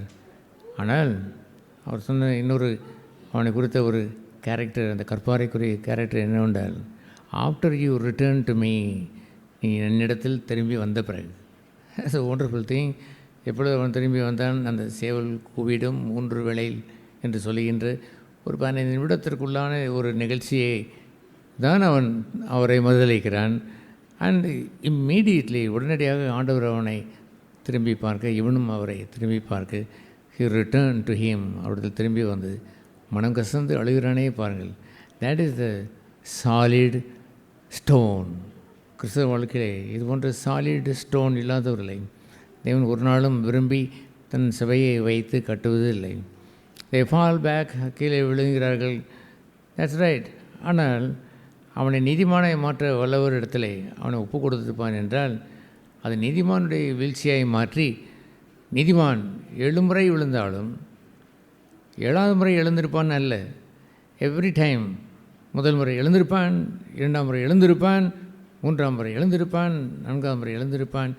ஏன் 70 தடவை நீங்கள் வைத்து 490 தடவை போட்டால் he will quickly rise up. அவன் சோர்ந்து போக மாட்டான். அவன் என்ன இது 8ஆவது தடவை விழுந்து விட்டமே, 12ஆவது தடவை விழுந்து விட்டமே என்று எண்ண மாட்டான். அந்த 8ஆவது விழுந்ததை போலவே இப்பொழுது 12ஆவது தடவை எழுந்திருப்பான், 30ஆவது தடவை எழுந்திருப்பான். No, it don't go like that. அப்படிலாம் போவது இல்லை தான். அந்த ஒரே முறை அவன் எழுந்து வந்து விட்டான். அதுபோலவே சாலிட் ஸ்டோனாக இருக்கிறவர்களை வீழ்ச்சியே அடையாதவர்கள் என்று எண்ணிவிடாதவர்கள். அவர்கள் வீழ்ச்சி அடைந்தாலும் அதிலே வாழாதவர்கள், அதில் தங்கியிருந்து அதிலே சுகம் கண்டு அந்த பன்றியை போல் அதே சேற்றிலே உழன்று உழன்று உழன்று தாங்கள் வாழ்கின்ற அந்த கேவலமான வாழ்க்கையை என்ஜாய் பண்ணி அதில் இருந்து விட மாட்டார்கள். They will jump up quickly, உடனே எழுந்து வந்து விடுவார்கள். ஆகவே தாவீதை குறித்தோ அல்லது பேதுருவை குறித்தோ யாராயிருந்தாலும் அவருடைய பக்தர்கள் என்று கூறும்பொழுது வீழ்ச்சி அடையாதவர்கள் என்று எண்ணாதீர்கள். அவர்கள் வீழ்ச்சி அடைந்தாலும் அதிலே வாழாதவர்கள். ஒருவன் பாவம் செய்யாது இருக்கும்படி தான் இதை நான் எழுதுகிறேன் என்று கூறுவார். அந்த 1 யோவான் 2ஆம் அதிகாரத்திலே கூறிவிட்டு என்ன சொல்லுவார், அப்படியே ஒருவன் when you fall back, அவன் கீழே விழுந்து விட்டான் என்றால் அவனுக்காக பரிந்து பேசுகிறவரை நான் இருக்கிறேன். நீதிபரராக இருந்து அவனுக்காக பரிந்து பேசி பிதாவினிடத்தில் பேசி அவனை நான் கொண்டு வரக்கு நான் இருக்கிறபடினாலே அவன் சோர்ந்து போக வேண்டாம் என்று அங்கே அவர் சொல்கிறாரே பாருங்கள். அதுபோல் பாவம் செய்யாதபடிக்குத்தான் வாழ்கிறோம். ஆனாலும் அவன் பாவம் செய்யும்படி அவன் அங்கே போகவில்லை. தவறி போய் அவன் விழுகிறான் என்று சொல்வது என்பது வேறு, விரும்பி போய் விழுகிறான் என்பது சொல்வது என்பது வேறு. வாட்ச்மணி அதை அழகாக சொல்லுவார். ஒரு பூனை தண்ணியிலே விழுந்து விட்டதனால் தவறி விழதான் செய்யுமே, அல்லாமல் அதில் போய் உள்ளே போய் விழுவதில்லை. விரும்பி உள்ளே விழுந்தது, திட்டம் தீட்டி பிளான் பண்ணி இதில் வாழ்வோம் என்று அது போய் விழுந்தது. 100க்கு 100 இல்லை. You should have that gate hard என்று அந்த வாட்ச்மணி சொல்லுவார். அந்த பூனையுடைய இருதயம் நல்ல இருதயம், ஆனால் பன்றியினுடைய இருதயம் என்று சொல்வது வில்ஃபுல்லி விரும்பி அதிலே போய் ஜம்ப் பண்ணுவது. தி லைக் இட், அந்த இன்பத்தை விரும்புகிறது. அந்த சேற்றினுடைய நாற்றம் அதுக்கு அவ்வளவு இன்பமாக இருக்கிறது. அது விரும்பி அதை உள்ளே விழுந்து அதில் உருண்டு பரண்டு அது இருக்கும் பொழுது அதனுடைய மகிழ்ச்சியே கொள்ளையானந்தமாக அதை வைத்து வாழ்கிறதே. That is living in sin. Such people அதை வைத்து ஒரு நாளும் தம்முடைய சபையை கட்டவே மாட்டார். ஆகவே இந்த தாவீது என்பவர் யார்? அவர் பச்சைபால் பாவம் என்று பெரிதாய் பேசிக்கொண்டிருக்கிறாரே. அந்த நாட்களிலே ஒரு கணவன் உயிரோடு இருந்தால் ஒரு தீயை திருமணம் செய்ய இயலாது. கணவன் மரித்து விட்டால் அவனை திருமணம் செய்ய முடியும். ஆகவே தான் அவனை இயற்கையாகவே மறிக்கும்படியாக போர் படைக்கு முன்பாக அவனை அனுப்ப செய்து அந்த ஜோவாப் இடத்திலே சொல்லி அனுப்ப வைத்து அவன் மரித்து விட்டான். கொடூரமான அந்த போரிலே முன்னின்று அங்கே போரிடுவதற்குரிய பயிற்சி பெறாது அந்த உரியாவை அவனுடைய பெச்சபையுடைய மனைவியை அனுப்பி வைத்து அவன் பயிற்சி பெறாதபடினாலே மரித்து போய்விட்டான். மரித்தவுடன் அவன் இந்த உலக வழக்கின்படி அவன் திருமணம் செய்யும் பொழுது நோபடி நோஸ், ஒருவருக்கும் இவன் திட்டம் தீட்டி இதை செய்தான் என்று ஒருவருக்கும் தெரியவில்லை. ஆனால் அவனோ தனக்கு தெரிந்த மனசாட்சியின்படி கணவன் இல்லை என்றால் அவளை திருமணம் செய்து கொள்ளலாம் என்ற நியதின்படி திருமணமும் நடந்து அவனோடு அவன் வாழ்ந்தான். ஆனால் அவன் எவ்விதமாய் மறைவான நோக்கத்தோடு இதை செய்தான் என்று அந்த யுத்தத்திலே கணவனை அவனை அனுப்பி கொலை செய்தானே, அதைத்தான் அவன் கேட்கிறான். அந்த இத்தனை ஆடுகள் வைத்திருக்கிற ஒரு மனுஷன் இருக்கும் பொழுது இவனோ தன்னுடைய ஆடு இவ்வளோ இருந்தும் கூட ஒரே ஆடு வைத்திருக்கிற அந்த ஆட்டை திருடி கொண்டு போய்விட்டானே என்று கேட்டவர், யார் அவன் என்று கேட்டவன், நீர்தானையா என்று சொன்ன அடுத்த நிமிடமே ரெட்டுடுத்தி சாம்பலிலே உட்கார்ந்து அரசவையிலே கேட்கிறான். அரசவையில் இருக்கக்கூடிய மந்திரிகள் இருக்கிறார்கள், சேனாதிபதிகள் இருக்கிறார்கள், ஜோவாப் இருக்கிறான், எல்லோரும் இருக்கும் பொழுதே இத்தனை பேருக்கு முன்பாக சொல்லிவிட்டானே என்றெல்லாம் எண்ணவில்லை. உடனே மார்தட்டி அழுது அவர் உடனே ராஜ உடுப்புகளெல்லாம் அவிழ்த்து போட்டு ரெட்டு உடுத்தி சாம்பலை கொட்ட வைத்து அதில் உட்கார்ந்து கொண்டு துக்கிக்க தொடங்கி விட்டான். அவனுடைய எலும்புகள் உருகுகிறது. அவன் தலையணையை கண்ணீரில் நான் நினைக்கிறான். அப்படியெல்லாம் இருந்தானே பாருங்கள். ஹீம் அந்த தாவீதை அவர் நேசித்தார். அந்த மனங்கசந்து அழுதானே பேதுரு, அவனை நேசித்தார். யார் இவர்கள்? ஜஸ்ட் ஸ்லீப், ஒரு ஸ்லீப் ஏற்பட்ட பொழுது அதைத்தான் அவர் பார்க்கிறார். அந்த உறுதித்தன்மை கற்றுக்கொண்டவர்கள் நீங்கள் தானோ? I don't know. இது போன்ற இந்த பேதுருவை பற்றியோ தாவீதை பற்றியோ பெரிய ஆழமெல்லாம் தெரியாத அந்த நாட்கள் என்னுடைய வாலிப நாட்கள். ஆனால் ஐ கெப்ட் தேட், அந்த இருதயம் இருந்ததே. அல்லேலூயா. இன்று நான் எண்ணி பார்த்து மகிழ்ச்சி அடைந்து கொண்டு அந்த குறிப்பிட்ட ஒரு பாவத்தினுடைய ஒரு ஸ்லிப் அந்த ஏற்பட்ட அடுத்த கணமே உள்ளம் பூராம் கருத்து போய் மன மகிழ்ச்சியெல்லாம் விலகி போய் சமாதானமெல்லாம் எடுபட்டு போய் அங்கே துக்கம் உள்ளத்தில் ஏராளமாக உள்ளே நிரப்பி கண்ணீர் விட்டு அழச் செய்த நிகழ்ச்சியிலெல்லாம் ஒன்றன் பின் ஒன்றாக என்னுடைய 11th ஸ்டாண்டர்ட், என்னுடைய பியூசி, என்னுடைய பிஎஸ்சி, என்னுடைய கல்லூரி நாட்கள், என்னுடைய பிஸ்னஸ் நாட்கள், என்னுடைய திருமண நாட்கள் எல்லாம் நடந்ததெல்லாம் நீங்கள் பார்க்கும் பொழுது he saw the heart, அந்த இருதயத்தை அவர் பார்த்தார். he returns, அவன் கல்லாயிருக்கிறான், இவன் கற்பாரை, இவன் விலகி போக மாட்டான் என்று நம்பி அவனை வைத்து தம்முடைய மாளிகையை, ஆவிக்குரிய மாளிகையை கட்டுகிறாரே, ஜீவக்கல் என்று கருதி அதை ஒவ்வொரு கல்லாய் வைத்து இது பேதுரு என்று சொல்ல வேண்டும். ஆகவே can God say to you, உங்களை பேதுரு என்று சொல்ல இயலுமா? உங்களை பார்த்து தாவீது என்று சொல்ல இயலுமா? ஒரு நாளும் இளம் பிராயத்திலிருந்து கடைசி மட்டும் பாவத்தில் தங்கி நின்று வாழ்ந்தவர்கள் இல்லை, பின்மாற்றத்தில் நிலைத்து போய் நின்று வாழ்ந்தவர்கள் இல்லை.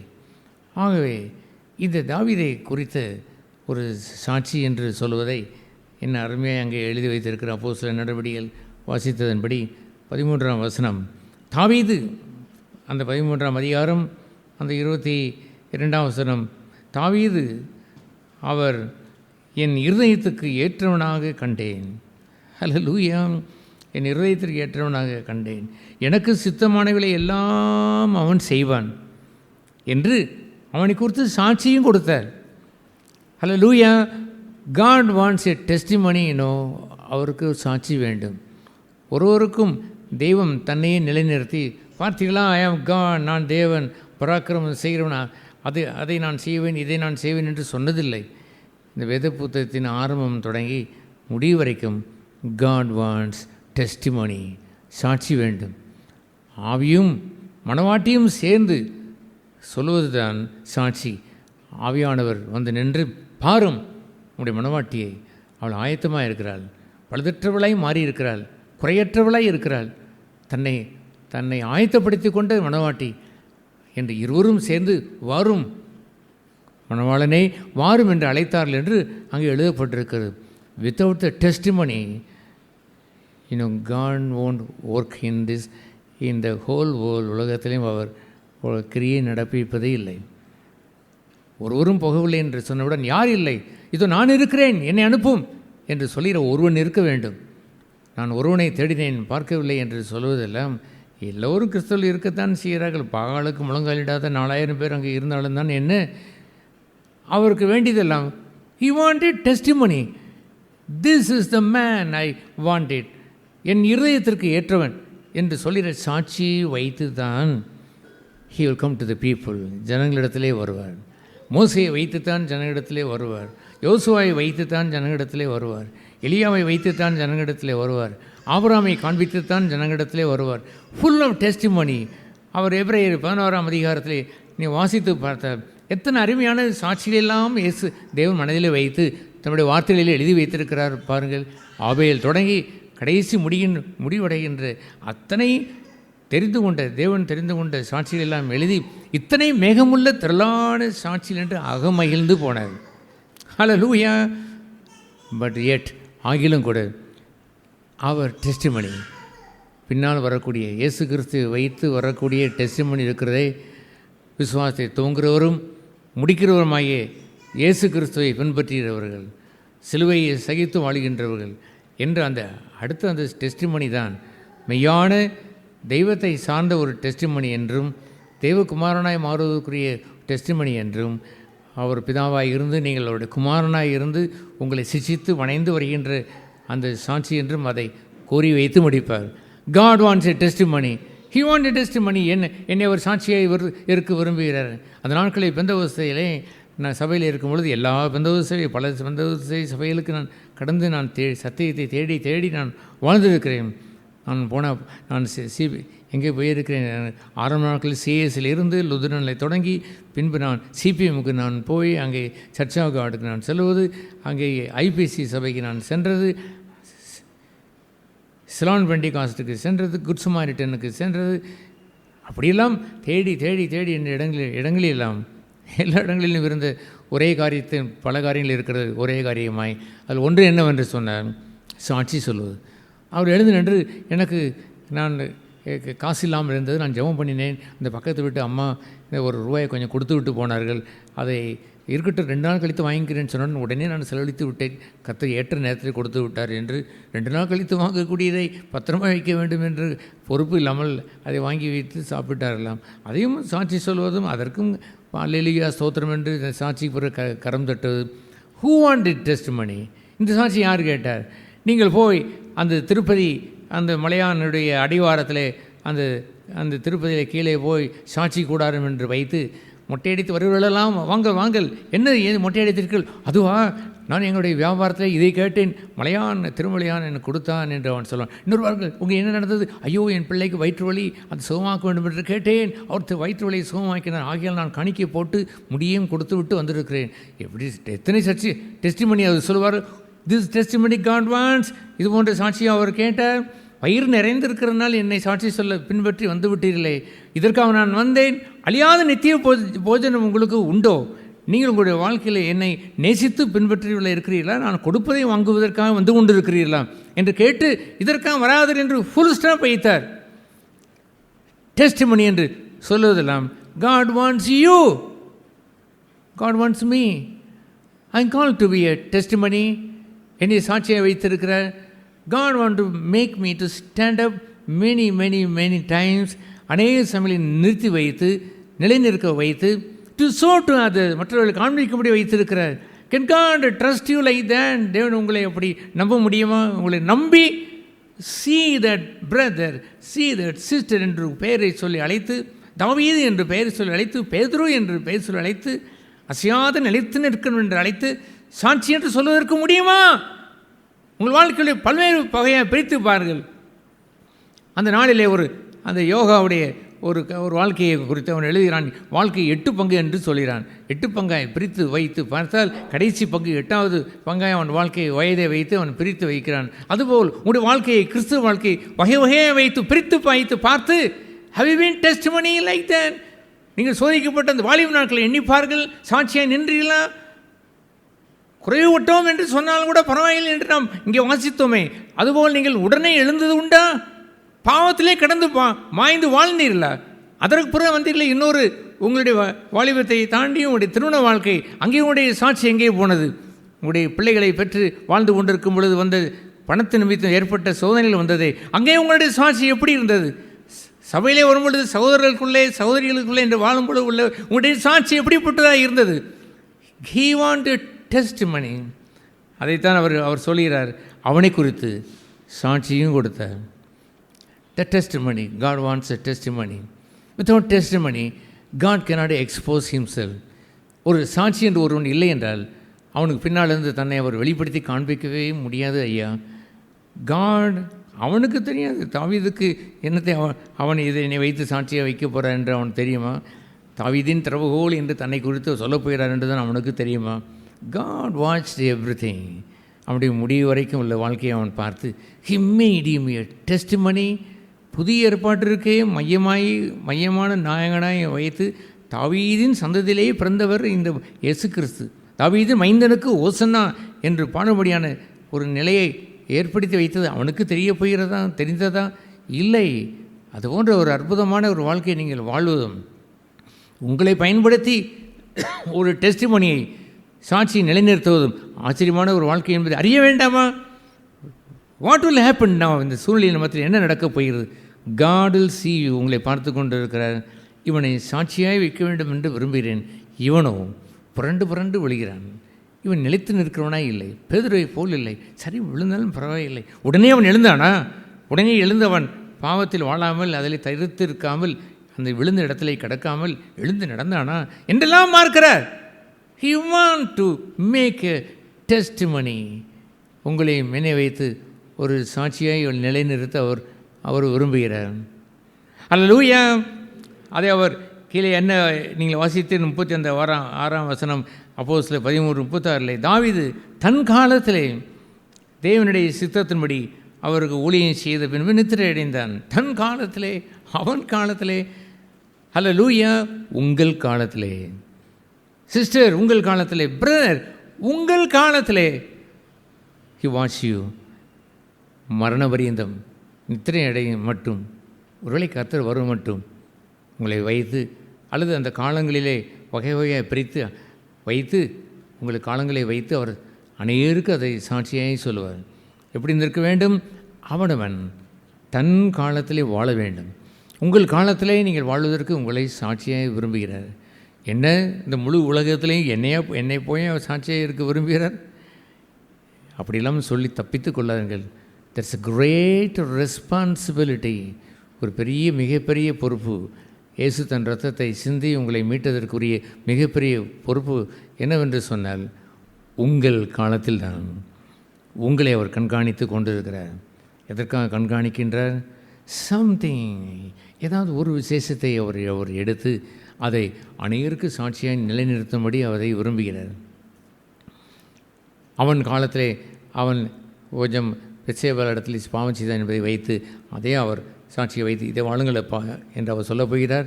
No, he is the one wept and wept. கண்ணீர் வடித்து அடுத்த நிமிடத்திலே உணர்ந்தவன். இன்று அவருடைய சத்தத்தை கேட்டால் என்றவுடன் நாத்தான்வேல் சொன்ன உடனே ஆவியானுடைய சத்தத்திற்கு செவி கொடுத்தான் அல்லவோ? அதல்லவோ அற்புதமான அந்த சாட்சி. தன் காலத்திலே சாட்சியாக நிற்க வேண்டிய வாழ்க்கை வீணாக்கி போடாதீர்கள். வாழ்க்கையில் எதற்கெல்லாமோ கண்ணீர் வடிக்கிறீர்களே, உங்களுடைய சாட்சி கட்டுப்போனதற்காக கண்ணீர் வடித்தது உண்டோ? இப்படி நான் வாழ்கின்றேனே, இறைவனுடைய கரத்திலே நான் இருந்து சாட்சியாய் வாழ வேண்டிய நான், சாட்சியாய் நிலைநிற்கப்பட வேண்டிய நான், அநேருக்கு முன்பாக என்னை வைத்து உயர்த்தி வைத்து தாவீதின் திறவுகோல் என்று என்னுடைய வாழ்க்கையை வைத்து அதற்கு ஒரு பெயர் சூட்டி அதை அவர் முன்னால் வைக்கிறாரே பாருங்கள். கிதியோனை குறித்து இவ்வாறு எழுதியிருக்கிறது. கிதியோன் பயந்தவன், போருக்கு போவதற்கு அஞ்சினவன். தன்னுடைய ராவிலே தன்னுடைய அந்த வார்கோதுமை அவன் இருட்டெல்லாம் அணைத்து விட்டு இருட்டிலேயே அதை தட்டி வைத்து எதிரி பார்த்து விடக்கூடாது என்பதற்காக புடைத்து வைத்து பின்பு கஞ்சி காய்த்து குடித்தவன். அவனை அழைத்து கூப்பிட்ட பொழுது, உனக்கு இருக்கும் இந்த கொஞ்சம் வெள்ளத்தோடை போ என்று சொன்னவுடன் எழுந்து புறப்பட்ட பொழுது என்னவென்று சொன்னார் பார்த்தீங்களா? என்னவென்று சொன்னார்? கிதியோனின் பட்டயம், கர்த்தரின் பட்டயம். என்ன அகமகிழ்ந்து போய் சொன்னார் பாருங்கள். உங்களை வைத்து அற்பமான ஒரு வாழ்க்கையிலையும் விசுவாசம் மிளிர்ச்சி அடைவதை அவன் கண்டு கொஞ்சம் பிளனா இருந்தாலும் சரி என்று சொன்னானே பாருங்கள். அதன் நிமித்தம் போ, கிதியோனின் பட்டயம், கர்த்தரின் பட்டயம், கர்த்தரின் பட்டயம், கிதியோனுடைய பட்டயம். ஹல்லேலூயா! God enjoys the testimony. டெஸ்டிமனியை கண்டு மகிழ்ச்சி அடைகிறவர், அந்த பெயரை சொல்லி அகமகிழ்ந்து போகிறவர். கிதியோனுடைய பட்டயம், தன்னுடைய குமாரனை இயேசு கிறிஸ்துவை எவ்வளோ அகமகிழ்ந்து போய், இதோ நேசகுமாரன், இவள் நான் பிரியமாக இருக்கிறேன் என்று சொன்னாரே பாருங்கள். இது இயேசு கிறிஸ்துவனுடைய சுசேஷம் என்று மாற்றி வைத்து விட்டார் பாருங்கள். தேவனுடைய சுசேஷம் என்று ஆரம்பிக்கின்ற அந்த ரோமர் 1ஆம் அதிகாரம் ஆரம்பித்து விட்டு தி காஸ்பல் ஆஃப் காட் என்று ஆரம்பித்து விட்டு பின்பு எப்படி அகமகிழ்ந்து அதை அந்த சுசேஷத்தை எழுதுகிறார். Gospel of the Lord Jesus Christ, கிறிஸ்துவனுடைய இயேசு கிறிஸ்துவனுடைய சுசேஷம் என்று அகமகிழ்ந்தார் பாருங்களேன். அதுபோல் உங்களை குறித்து அகமகிழ்ந்து சொல்வதற்கு இன்னமும் சாட்சி புத்தகத்தில் வைத்திருக்கிறார். அவருடைய சாட்சி புத்தகம் ஒன்று உண்டு என்று நாம் வாசிக்கிறோமே, அதுபோல் அந்த சாட்சி புத்தகத்தை நான் இருந்திருக்க வேண்டாமா? உங்கள் மூலமாக என்னென்னலாம் செய்தென்று உங்களுக்கே தெரியாது, ஆனால் பெரியோர் பட்டியலை வைத்திருப்பார். நீங்கள் காலமெல்லாம் நித்தியத்திற்கு போய் அகமகிழும்படி உங்கள் வாழ்க்கையை கண்டு பூரித்து போன அநேகர் வந்து நிற்பார்கள். நீங்களும் அகமகிழ்ந்து, ஓ கர்த்தாவே, என்னை ஒரு சாட்சியாக வைத்தீரே என்று அகமகிழ்ந்து போவீர்கள். இந்த பெந்தகோஸ்தையில் எழுந்து நின்று என் வயிற்று வலியை சுகமாக்கினார், என் முதுகு வலியை சுகமாக்கினார், எனக்கு காசு கிடைத்தது, நிலம் வாங்குவதற்கு கிடைத்தது, வீடு கட்டுவதற்கு லோன் கிடைத்தது என்றெல்லாம் சொல்லிக்கொண்டு தெரிகின்ற சாட்சி அவர் கேட்டார். Useless testimony, you are the testimony. நீங்கள் தான் சாட்சி, உங்களுடைய வாழ்க்கை தான் சாட்சி என்பதை அறிந்து கொள்ளுங்கள். காட் வாட்ச் யூ, உங்களை கவனித்திருக்கிறார். நீங்கள் கடைசி நாட்களிலே நீங்கள் மரித்து போகின்ற நேரம் வந்தாலும் பரவாயில்லை. என்னவென்று அவர் சொல்லுவார், தன் காலத்திலே தேவனுடைய சித்தத்தின்படி அவருடைய ஊழியம் செய்த பின்பு நித்திரை அடைந்தான் என்று உங்களை குறித்து சுக நித்திரையான அந்த பகுதியில் எழுதப்பட்டு இருக்கும். கல்லறையிலே சும்மா வைத்து எழுதுகின்ற வாசகங்களை எல்லாம் கோர்க்க வேண்டிய அவசியமில்லை. அவரே வைத்து சொல்கின்ற சாட்சியை அற்புதமாய் நீங்கள் பெற்றுவிட முடியும். த கிரேட் கிராண்ட் அந்த சாட்சியெல்லாம் கல்லறையிலே அங்கே எழுதப்பட்ட அந்த வார்த்தை நிஜமாக இருப்பது எத்தனை பேருக்கு இருக்கக்கூடும்? கடவுள் தரவில்லை, இவர்களாகவே எதையோ வைத்து தங்களுக்கு இஷ்டமான வசனத்தை எழுதி வைத்து கொண்டு போட்டு விட்டால் அதை சாட்சி என்று ஏற்றுக்கொள்வாரா? ஆண்டவர் பார்க்க மாட்டாரா? உங்களுடைய நித்திரை அடைகின்ற அந்த நாட்கள் வரைக்கும் உள்ள சாட்சி எப்படி எழுதியிருக்க வேண்டும்? தெய்வ சித்தத்தின்படி அவருடைய ஊழியம் செய்தவன், தேவனுக்கு சித்தமானதை மாத்திரமே அவன் செய்தவன். ஹல்லேலூயா! அவன் தாவீது என் இருதயத்திற்கு ஏற்றவன் என்று கூறுவதும், எனக்கு சித்தமானவைகளை எல்லாம் அவன் செய்வான் என்று சொன்னதும் அந்த 22ஆம் வசனத்திற்கும் அந்த 26ஆம் வசனத்துக்கும் எத்தனை பொருத்தம் உண்டு என்று பார்த்தீர்களா? அவருக்கு சித்தமான வாழ்க்கையும் அவன் வாழ்ந்தான். தன் காலத்தில் அவர் சித்தமானபடி தேவ ஊழியத்தையும் அவன் செய்தான். ஊழியமும் ஜீவனையும் பிரித்துவிட இயலாதையா?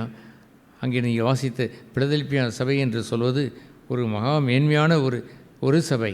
அந்த நாட்களில் இருந்த சபையிலே எத்தனையோ பொக்கு சபைகள் இருந்த காலங்களிலே பிலதெல்பியா சபையும் சிபர்னா சபையும் உத்தமமான சபையாய் மிளிர்ந்து 2 சபைகள். 7 சபைகளிலே ஆரம்பம் நல்லதுதான், நல்லராய் வைத்து விட்டு போக போக அந்த சபைகள் சீரழிந்து போனதை தான் அங்கே எழுதப்பட்டு இருக்கிறது. ஆகவே அந்த வெளிப்படுத்தின விசேஷம் அந்த 3ஆம் அந்த அதிகாரத்திலே நீங்கள் அந்த பிலதெல்பியா சபையை குறித்து வாசிக்கும் பொழுது, பிலதெல்பியா சபையின் தூதனுக்கு நீ எழுத வேண்டியது என்னவெனில், பரிசுத்தம் உள்ளவரும், பாருங்கள் எல்லாவற்றையும் தூதனுக்குத்தான் எழுதுகிறார். அந்த தூதனோடு அங்கே சேர்ந்து சபையாருக்கும் அதை சொல்லப்பட்டது என்று நாம் வாசிக்கிறோம். சபைகளுக்கு எழுதுகிறதாவது என்று வாசிக்கிறார், தூதனுக்கு எழுதுகிறதாவது என்று வாசிக்கிறார். தூதனுக்கு எழுதப்பட்டதும் தான் சபைக்கும் உரியது. ஒரு நபர் என்று சொல்லும் பொழுது முன்னோடியாக இருக்கிறவராக வேண்டுமானால் இருக்கலாம், அவர் மாதிரியான முன்னோடியாக இருக்கக்கூடியவர் என்று இருக்கலாமே, எல்லாம் அவருக்கு தான் உரியது, எங்களுக்கெல்லாம் இல்லை என்று எண்ணாதிருங்கள். ஒரு மனிதன் முன்னால் நின்று பேசுகிறான் என்றால் அவன் மூப்பனாய்ந்தால் என்ன, யாராய்ந்தால் அவன் முன்னோடியாக இருந்து நான் வாழ்கிறேன் என்று அவன் பேச வேண்டும். அதை கேட்டு எல்லோரும் நடக்க வேண்டும். அதைத்தான் அவர் விரும்புகிறார். எல்லாமல் அதெல்லாம் மூப்பர் வாழலாம், நாம் வாழ இல்லாது என்று எண்ணி விடாதீர்கள். மூப்பனுக்கும் அவர் எழுதுவார், சபையாருக்கும் எழுதுகிறார். சபையோரை கேளுங்கள் என்றும் அவர் சொல்லுவார். எல்லோருக்கும் உரியதை வைத்து மூப்பனை முன்னால் நின்று அவர் பேசுகிறார். Wonderful thing. மேய்ப்பன் ஆடுகளுக்கு முன்னால் செல்கிறான் என்று சொல்லுகிற அந்த வசனத்தின்படி he wanted somebody there, முன்னால் நின்று சாட்சியாய் நடத்தக்கூடியவர்கள் வேண்டும். அவர்கள் யாராய் இந்த எழுக்கிறது? பரிசுத்தம் உள்ளவரும், அந்த 7ஆம் வசனத்திலே பரிசுத்தம் உள்ளவரும், சத்தியம் உள்ளவரும். ஹல்லேலூயா. the holiness, the truth, பரிசுத்தமும் அங்கே சத்தியமும் இல்லை என்றால் there is nobody there. அங்கே ஒருவனை பார்த்து தன்னுடைய தூதன் என்று சொல்லுவாரா, தன்னுடைய மெய்ப்பெண் என்று சொல்லுவாரா, தன்னுடைய மூப்பர் என்று சொல்லுவாரா, தன்னுடைய ஊழியன் என்று சொல்லுவாரா? நோபடி தேர். அவன் வாழவே இல்லை, பரிசுத்த ஜீவமும் இல்லை, சத்தியத்திற்கென்று நிலைநிற்கவும் இல்லை என்று சொன்னால் சபையே இல்லை. ஒரு பிலதெல்பியா சபை என்று சொல்வது தேவன் அங்கீகரித்த சபை. அங்கீகரிக்கப்பட்ட ஒரு சபையிலே முதலாவது வார்த்தையை பார்த்தீங்களா? என்ன வேண்டும்? ஹோலினஸ், பரிசுத்தம் வேண்டும். What is the next? They should stand for the truth. தாங்கள் பெற்ற கன்விக்ஷனிலே, அந்த சத்தியத்திலே நிலைநிற்க வேண்டும்.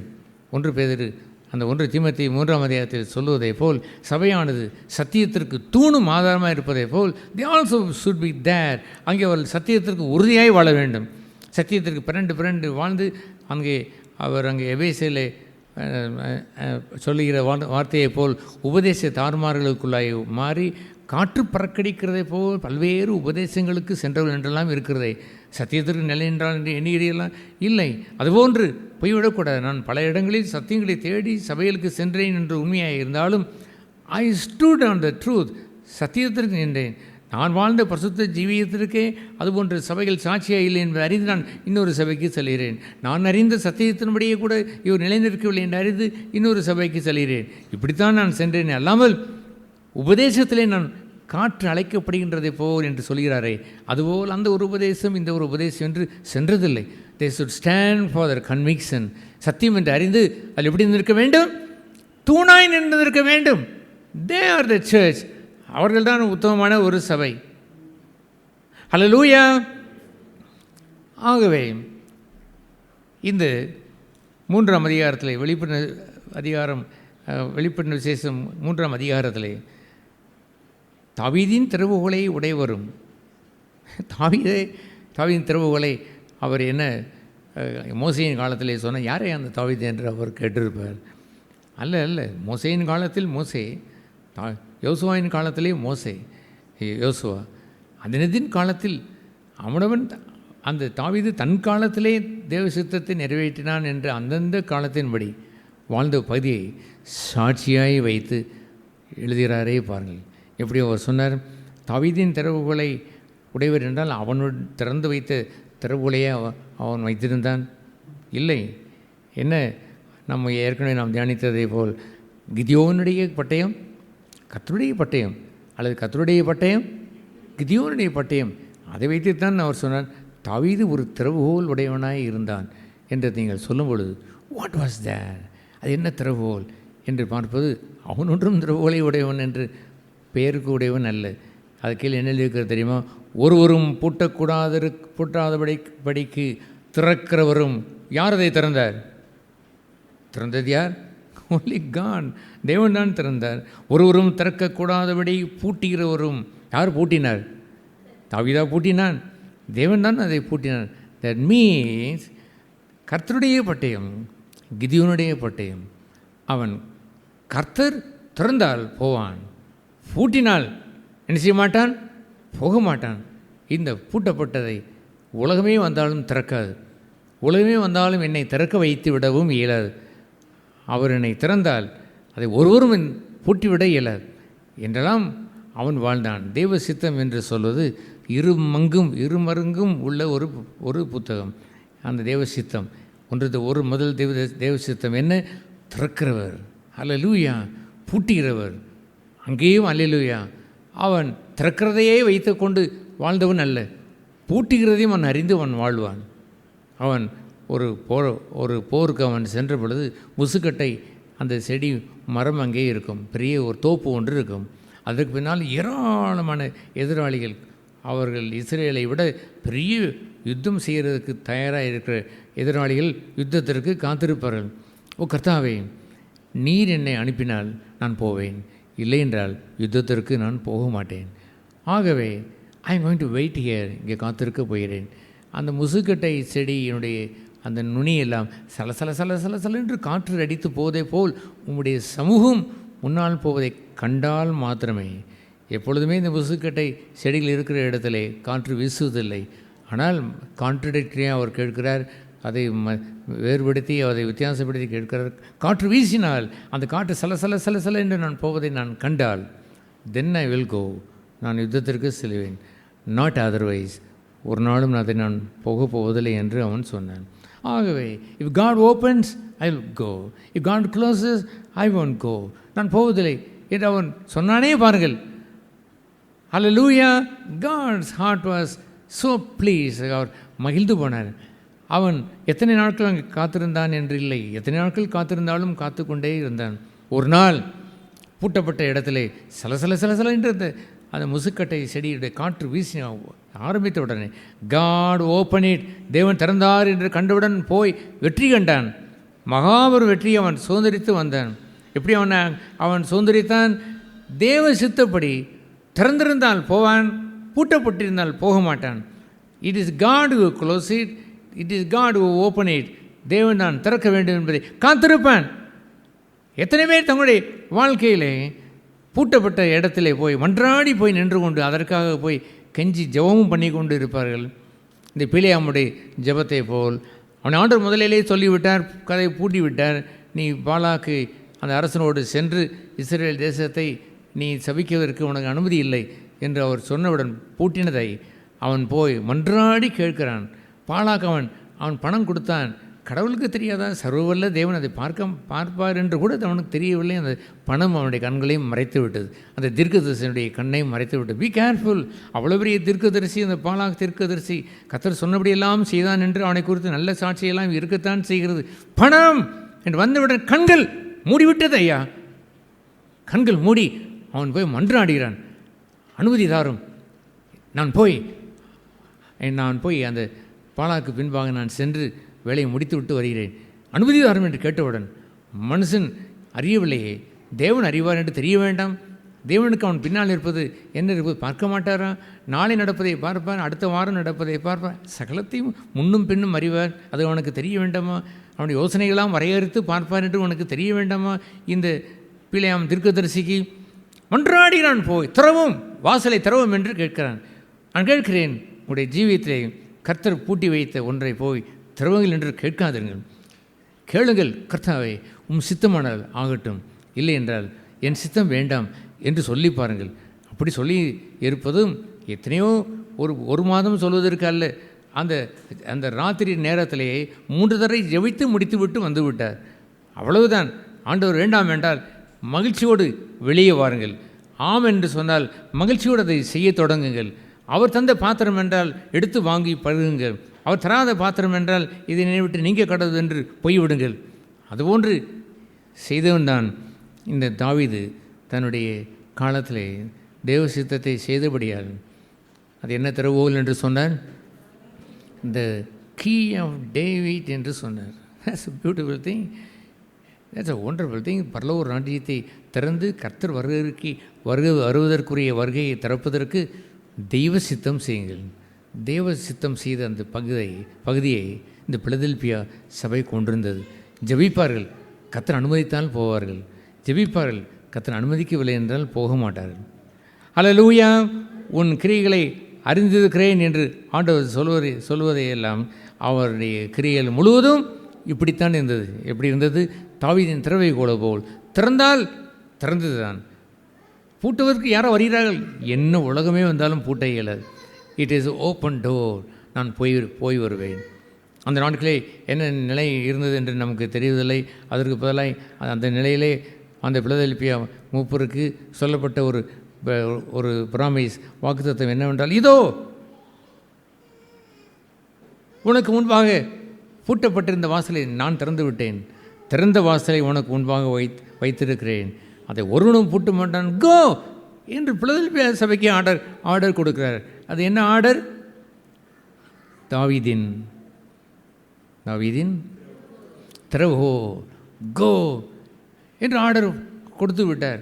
ஒருவேளை அந்த காலத்தில் எழுதப்பட்ட நாட்களில் வேறொன்று நிகழ்ச்சி நடந்திருந்தால், it is close, don't bother, you don't please don't try to go there, போக முயற்சிக்க வேண்டாம், I have already close it என்று அவர் சொல்லியிருந்திருப்பார்.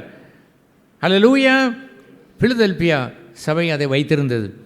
பிலதெல்பியா சபை தாவீதின் திறவுகோலை பெற்றிருந்தார்கள். ஆகையால் தான் அவர்களுக்கு வந்து இந்த வார்த்தைகளை அவர் கூறினார். தாவீதின் திறவுகோலை உடையவரை நீ பெற்றிருக்கிறாய் பிலதெல்பியா சபையோரே, உன்னை குறித்து அகமகிழ்ந்து நான் போயிருக்கிறேன் என்று அவர் கூறி என்னவென்று சொல்லுவார். இதோ சீக்கிரமாக வருகிறேன். 11ஆம் வசனத்திலே, ஒருவனும் உன் கிரீடத்தை எடுத்துக்கொள்ளாதபடிக்கு உனக்குள்ளதை பற்றி கொண்டிரு. எதை உனக்குள்ளதை பற்றி கொண்டிரு? தாவீதின் திறவுகோலை என்ன செய்? கொடுக்கப்பட்ட திறவுகளை பற்றி கொண்டிரு. கிரீடத்தை பற்றி கொண்டிருக்க சொன்னார். நான் கிரீடத்தை நானே பிடித்து கொண்டிருந்தால் ஒருவனும் எடுக்க முடியாமல் பாதுகாத்து கொள்ள முடியுமா? ஒருவன் எடுத்துக்கொள்ள வேண்டும் என்றால் சின்ன காற்று அடித்தால் கூட கீழே விழத்தான் செய்யும். கிரீடத்தை பிடிக்க முடியாதவர் சொன்னார். கிரீடத்தின் மீது இச்சை உண்டு. அந்த கிரீடம் என்னை விட்டு போய்விடக்கூடாதே, இந்த கிரீடம் எனக்கு வேண்டும் என்றால் அவர் கேட்க சொன்னார். கிரீடத்தை சூட்டுகிறவர் எப்பொழுதும் சூட்டினாலும் அது நிலை நின்று கொண்டு தான் இருக்கக்கூடும். ஆனால் கிரீடம் வேண்டுமென்றால், ஜெய கிரீடம் வேண்டுமென்றால் முடிவரைக்கும் நீ ஓடி அந்த கிரீடத்தை பெற வேண்டும் என்று சொன்னார். நீ உன்னுடைய பங்கை, உன்னுடைய பரிசு பொருளை சும்மா ஓடுவதைப் போல் ஓடாமல் கிரீடத்தை நீ பெற வேண்டும் என்று சொன்னால் உனக்குள்ளதை பற்றி கொண்டு. எது உனக்குள்ளது? திறவுகோல். இந்த தாவீதின் திறவுகோலை போல் தெய்வ சித்தம் செய்வதிலே ஆசையாயிரு. அவர் பூட்டினார் என்று கண்டால் டோன்ட் பேங் அட் இட், கதவை போய் தட்டாதீர்கள். அவர் திறந்தார் என்று சொன்னால் பயந்து போயிருக்காதீர்கள். பொங்கல் ஒருவனும் அதை என்ன செய்ய மாட்டான்? பூட்டிவிட மாட்டான். ஹல்லேலூயா. இது போன்ற ஒரு அற்புதமான வாழ்க்கை தான் பிலதெல்பியா சபை. இது போன்ற அற்புதமான வாழ்க்கை தான் மதுரை கிறிஸ்தவ சபை என்று இருக்க வேண்டும். அவர்களுக்கு என்ன கொடுக்கப்பட்டிருக்கிறது? தாவீதின் திறவுகோல் என்றால் அதை திருடி வந்து நமக்கு வாங்கி கொண்டோம் என்பது அல்ல. தாவீதின் திறவுகோலை உடையவர் நம்மிடத்தில் அதை பேசி பாருங்கள். இந்த பிலதெல்பியா சபை இப்படி வாழ்ந்தது. நானே அவர்களுக்கு நேரடியாக அந்த நேரத்திலே தாவீதின் திறவுகோலை உடையதை நான் பேசிவிட்டு, இதோ நான் திறந்து வைத்து விட்டேன் இந்த நேரத்திலே, இந்த சூழ்நிலை மத்தியிலே, கோ என்று அவர் சொல்லிவிட்டார். பூட்டின காலம் வரைக்கும் பூட்டியிருக்கட்டும், காலம் ஒன்று வரும், அப்பொழுது அவர் திறந்து கோ என்று சொன்னால் இந்த பிலதெல்பியா சபை முன்னேறும், மதுரை கிறிஸ்தவ ஐக்கிய சபையும் முன்னேறும். ஆல் த டைம்ஸ் ஹோல்டு, கொடுத்ததை இருப்பதை பற்றி கொண்டு வாழும். கிரீடத்தை அல்ல, கிரீடத்தை பற்றி கொண்டு வாழ்வதற்கு ஆசை நிறைய பேருக்கு உண்டு. உன்னுடைய கிரீடத்தை பற்றி கொண்டு வாழ்ந்தா ஆஹா வெரி குட், பிடித்து கொண்டே இருப்போம் என்று வாழவா அவர் சொன்னார். உன்னுடையதை, உனக்குரிய தாவீதின் திறவுகளை பற்றி கொண்டு நீ வாழ்ந்தால் your door would be all the time controlled by me. அந்த கிதியோனுடைய பட்டயம் கர்த்தருடைய பட்டயம், அந்த தாவீதின் திறவுகோல் இப்பொழுது உன்னுடைய சபையின் திறவுகோல். அதை நான் வந்து திறக்கும் பொழுது தாவீதின் திறவுகோல் என்ற பெயரிலே உன்னை வைத்து நான் திறந்து பிலதெல்பியா சபையை உனக்கு முன்பாக திறந்த வாசலை திறந்து வைத்து விட்டேன். இந்த காலகட்டத்திலே கோ, ஒருவனும் அவன் என்ன செய்ய மாட்டான், பூட்ட மாட்டான் என்று சொல்கின்ற ஆச்சரியம் ஒன்று இருக்கிறதே. உங்களுடைய வாழ்க்கை செழித்த வாழ்க்கையாய், சபை செழித்த ஜீவியமாய், செழித்த ஒளியுமாய் வாழ வேண்டும் அல்லவோ? அதுபோன்ற ஒரு வாழ்க்கையை எல்லோரும் வைத்திருக்க வேண்டும். சபையில் ஒருவராயிலும் பேதர் என்ற பெயருக்கு அப்பாற்பட்டு வாழ்ந்துவிடக்கூடாது. தேமா உலகத்தினுடைய ஆசைப்பட்டு போய்விட்டான் என்று எழுதியிருக்கிறது. அப்படி போய்விடக்கூடாது. நிலைத்து நிற்கிற கற்களாய் இருக்க வேண்டும், ஜீவ கற்களாய் அவர்கள் இருக்க வேண்டும். அண்ட் லைக் டேவிட், தாவீதை போல் அவன் வீழ்ச்சியடைந்தாலும் உணர்வடைந்த அடுத்த நிமிடமே அவன் மனம் திரும்பி ஆண்டவரிடத்திலே சென்றானே, மனம் கசந்து அழுது அவன் சென்றதை போலோ நீங்கள் வாழ்ந்து காலமெல்லாம் தன் ஜீவிய காலமெல்லாம் கர்த்தருடைய சித்தத்தை செய்தான் என்று பெயருடையவர்களாய் வாழ கிருபை செய்ய வேண்டும். தேவன் பேசின அவருடைய ஜீவனுள்ள வார்த்தைக்காக நான் நன்றி செலுத்துகிறேன். கிறிஸ்தவ ஓட்டத்திலையுமே ஆண்டவரின் அன்பை உண்மையாக நம்ம ருசித்து ஆண்டவரிடத்தில் வந்து அந்த தெய்வ சமாதானம், உலகம் தரும் சமாதானம் என்பது ஒன்று உண்டு. அதை பற்றி கிறிஸ்தவ வாழ்க்கையில் அதுக்கு இடமே கிடையாது. அப்படி அதை வச்சு நம்ம அது எனக்கு திருப்தின்னு வாழவே முடியாது. ஏன்னா தேவனுடைய அன்பை நம்ம ருசி பார்த்துருப்போம். எது பிரியாணி என்பதை நம்ம ருசி பார்த்துருப்போம். இவ்வளவு நாள் நான் ஒரு மலத்தை தான் புசித்து கொண்டிருந்தேன். இப்பொழுது தான் நான் உண்மையான சாப்பாடே சாப்பிட்றேன்றது போல தான் தெய்வ சமாதானம். பாவத்திலிருந்து கிடைக்கக்கூடிய ஒரு அனித்தியமான சந்தோஷத்துக்கும் ஆண்டவருக்குள்ளாக இருந்து பெற்றுக்கொள்கிற நித்திய சந்தோஷத்திற்கும் அப்படி தான் ஒரு வித்தியாசம், அவ்வளோ வித்தியாசம் இருக்கு. ஒருவேளை நான் ஆண்டவரை விட்டு விலகி போகக்கூடிய இடறக்கூடிய சூழல் வந்தாலுமே கூட நீங்கள் கேட்டது போல் அந்த இதயத்தில் அந்த இருள் அவ்வளோவா ஈஸியாக நம்ம உணர முடியும். கான்ஷியன்ஸில் டக்குன்னு அந்த இருள் உள்ளே வந்ததும் என் உள்ளத்தில் இருந்த தெய்வ சமாதானம் எந்த நேரத்துலையும் ஆண்டவரோட துதிச்சு அவரோடு இடைப்பட்டு கொண்டு பேசிக்கொண்டு மனதில் வாய் திறந்துன்னு இல்லை, அநேக நேரம் இருதயத்திலேயே அவர்கிட்ட உறவாடி கொண்டு இருந்த அந்த கனெக்ஷன் டக்குன்னு கட்டாகிறத ரியலைஸ் பண்ண முடியும். அப்போது உடனே நமக்கு ஏற்படுகிற காரியம் திரும்பி ஆண்டவர்கிட்ட போகணும் அப்படின்ற ஒரு பண்பு. ஒருவேளை சில சமயம் அதான் பாவத்தில் ஒரு வஞ்சனை இருக்கிறது என்பது என்னவென்றால், நான் அப்புறம் போய்க்கலாம் அப்படின்னு நினைக்கிறதும் ஒன்று. இன்னொன்று, இப்படியே நான் இருக்கிறதுக்கு நான் பாவத்தில் இருந்துறேன்னு சொல்லி ராங் சாய்ஸ் எடுக்கக்கூடிய ஒரு பண்பு. இப்படி நான் போய் ஆண்டவரை நான் கஷ்டப்படுத்திட்டே இருக்கிறதுக்கு நான் பாவத்தில் எழுந்துறேன், வேறு ஒரு சாய்ஸ் எடுத்துடுறது. நான் இப்படியே இருக்கிறதுக்கு நான் பாவம் செய்யாமல் இருக்கணும், பிளந்தாங்கன்னு ஆண்டவர்கிட்ட போகிறத தவிர்த்துட்டு நான் இப்படியே இருந்துக்கிறேன் அப்படின்னு சொல்லிட்டு ரிவர்ஸில் பின்னாடி போகிற ஒரு வாழ்க்கையாகவும் மாறக்கூடிய அது பாவத்தில் இருக்கிற ஒரு வஞ்சனை. இப்படி எந்த வஞ்சனைக்குமே நான் ஒப்பு கொடுக்காதபடி ஒருவேளை இடர்னோம்னா கூட உடனே ஆண்டவர்கிட்ட ஒப்பு கொடுத்துட்டு நான் திரும்பியும் ஆண்டவர்கிட்ட போய் மனம் திரும்பி கசந்து, ஆண்டவரே நான் எனக்கு நிலைவரமான ஆவியை தாருங்க அப்படின்னு சொல்லி ஆண்டவர்கிட்ட திரும்பியும் போய் மனம் திரும்பி நம்ம ஆண்டவர் கூட ஒப்புரவாகிற அந்த தன்மை வரும்பொழுது தெய்வ சமாதானத்தை திரும்பியும் பெற்றுக்கொள்கிறோம். அப்போ அப்படியே ஒரு ஹாப்பியான ஒரு லைஃப் அப்படியே ப்ராக்டிஸ் பண்ணி தான் கிறிஸ்டியன் லைஃப்பில் வளர்ந்துக்கிட்டே வரும். ஒரு சின்ன குழந்தை அடிக்கடி விழுந்து அடுத்து கொஞ்சம் நல்லா அப்போ தான் விழுவும், அப்போ கொஞ்சம் ஸ்டடியாக நடக்கும், தத்தி நடக்கும், அப்புறம் அப்படியே ஸ்டடியாக நடக்கக்கூடிய ஒரு லைஃப்பில் வர மாதிரி க்ரோ ஆகிக்கிட்டே ஒரு கிறிஸ்தவ வாழ்க்கையை தான் ஆண்டவர் நமக்கு இந்த பூமியில் வச்சிருக்கிறார். அப்படிப்பட்ட கிரேஸையும் உணர்ந்தவரெலாம் இருக்கணும். வெறும் சத்தியம் என்று எடுத்து அதை வெறும் கல்லாக மாற்றி நம்மையே செல்ஃப் கண்டம்னேஷனாக மாற்றிக்கொள்ளக்கூடிய ஒரு இடம் கிடையாது. அதே சமயத்தில் நீ கேட்டது போல் தாவீதின் திறவுகோல் என்பது உண்மையிலே என் லைஃப்பில் நான் அவ்வளோவா என்ஜாய் பண்ணக்கூடிய ஒரு பண்பு அது.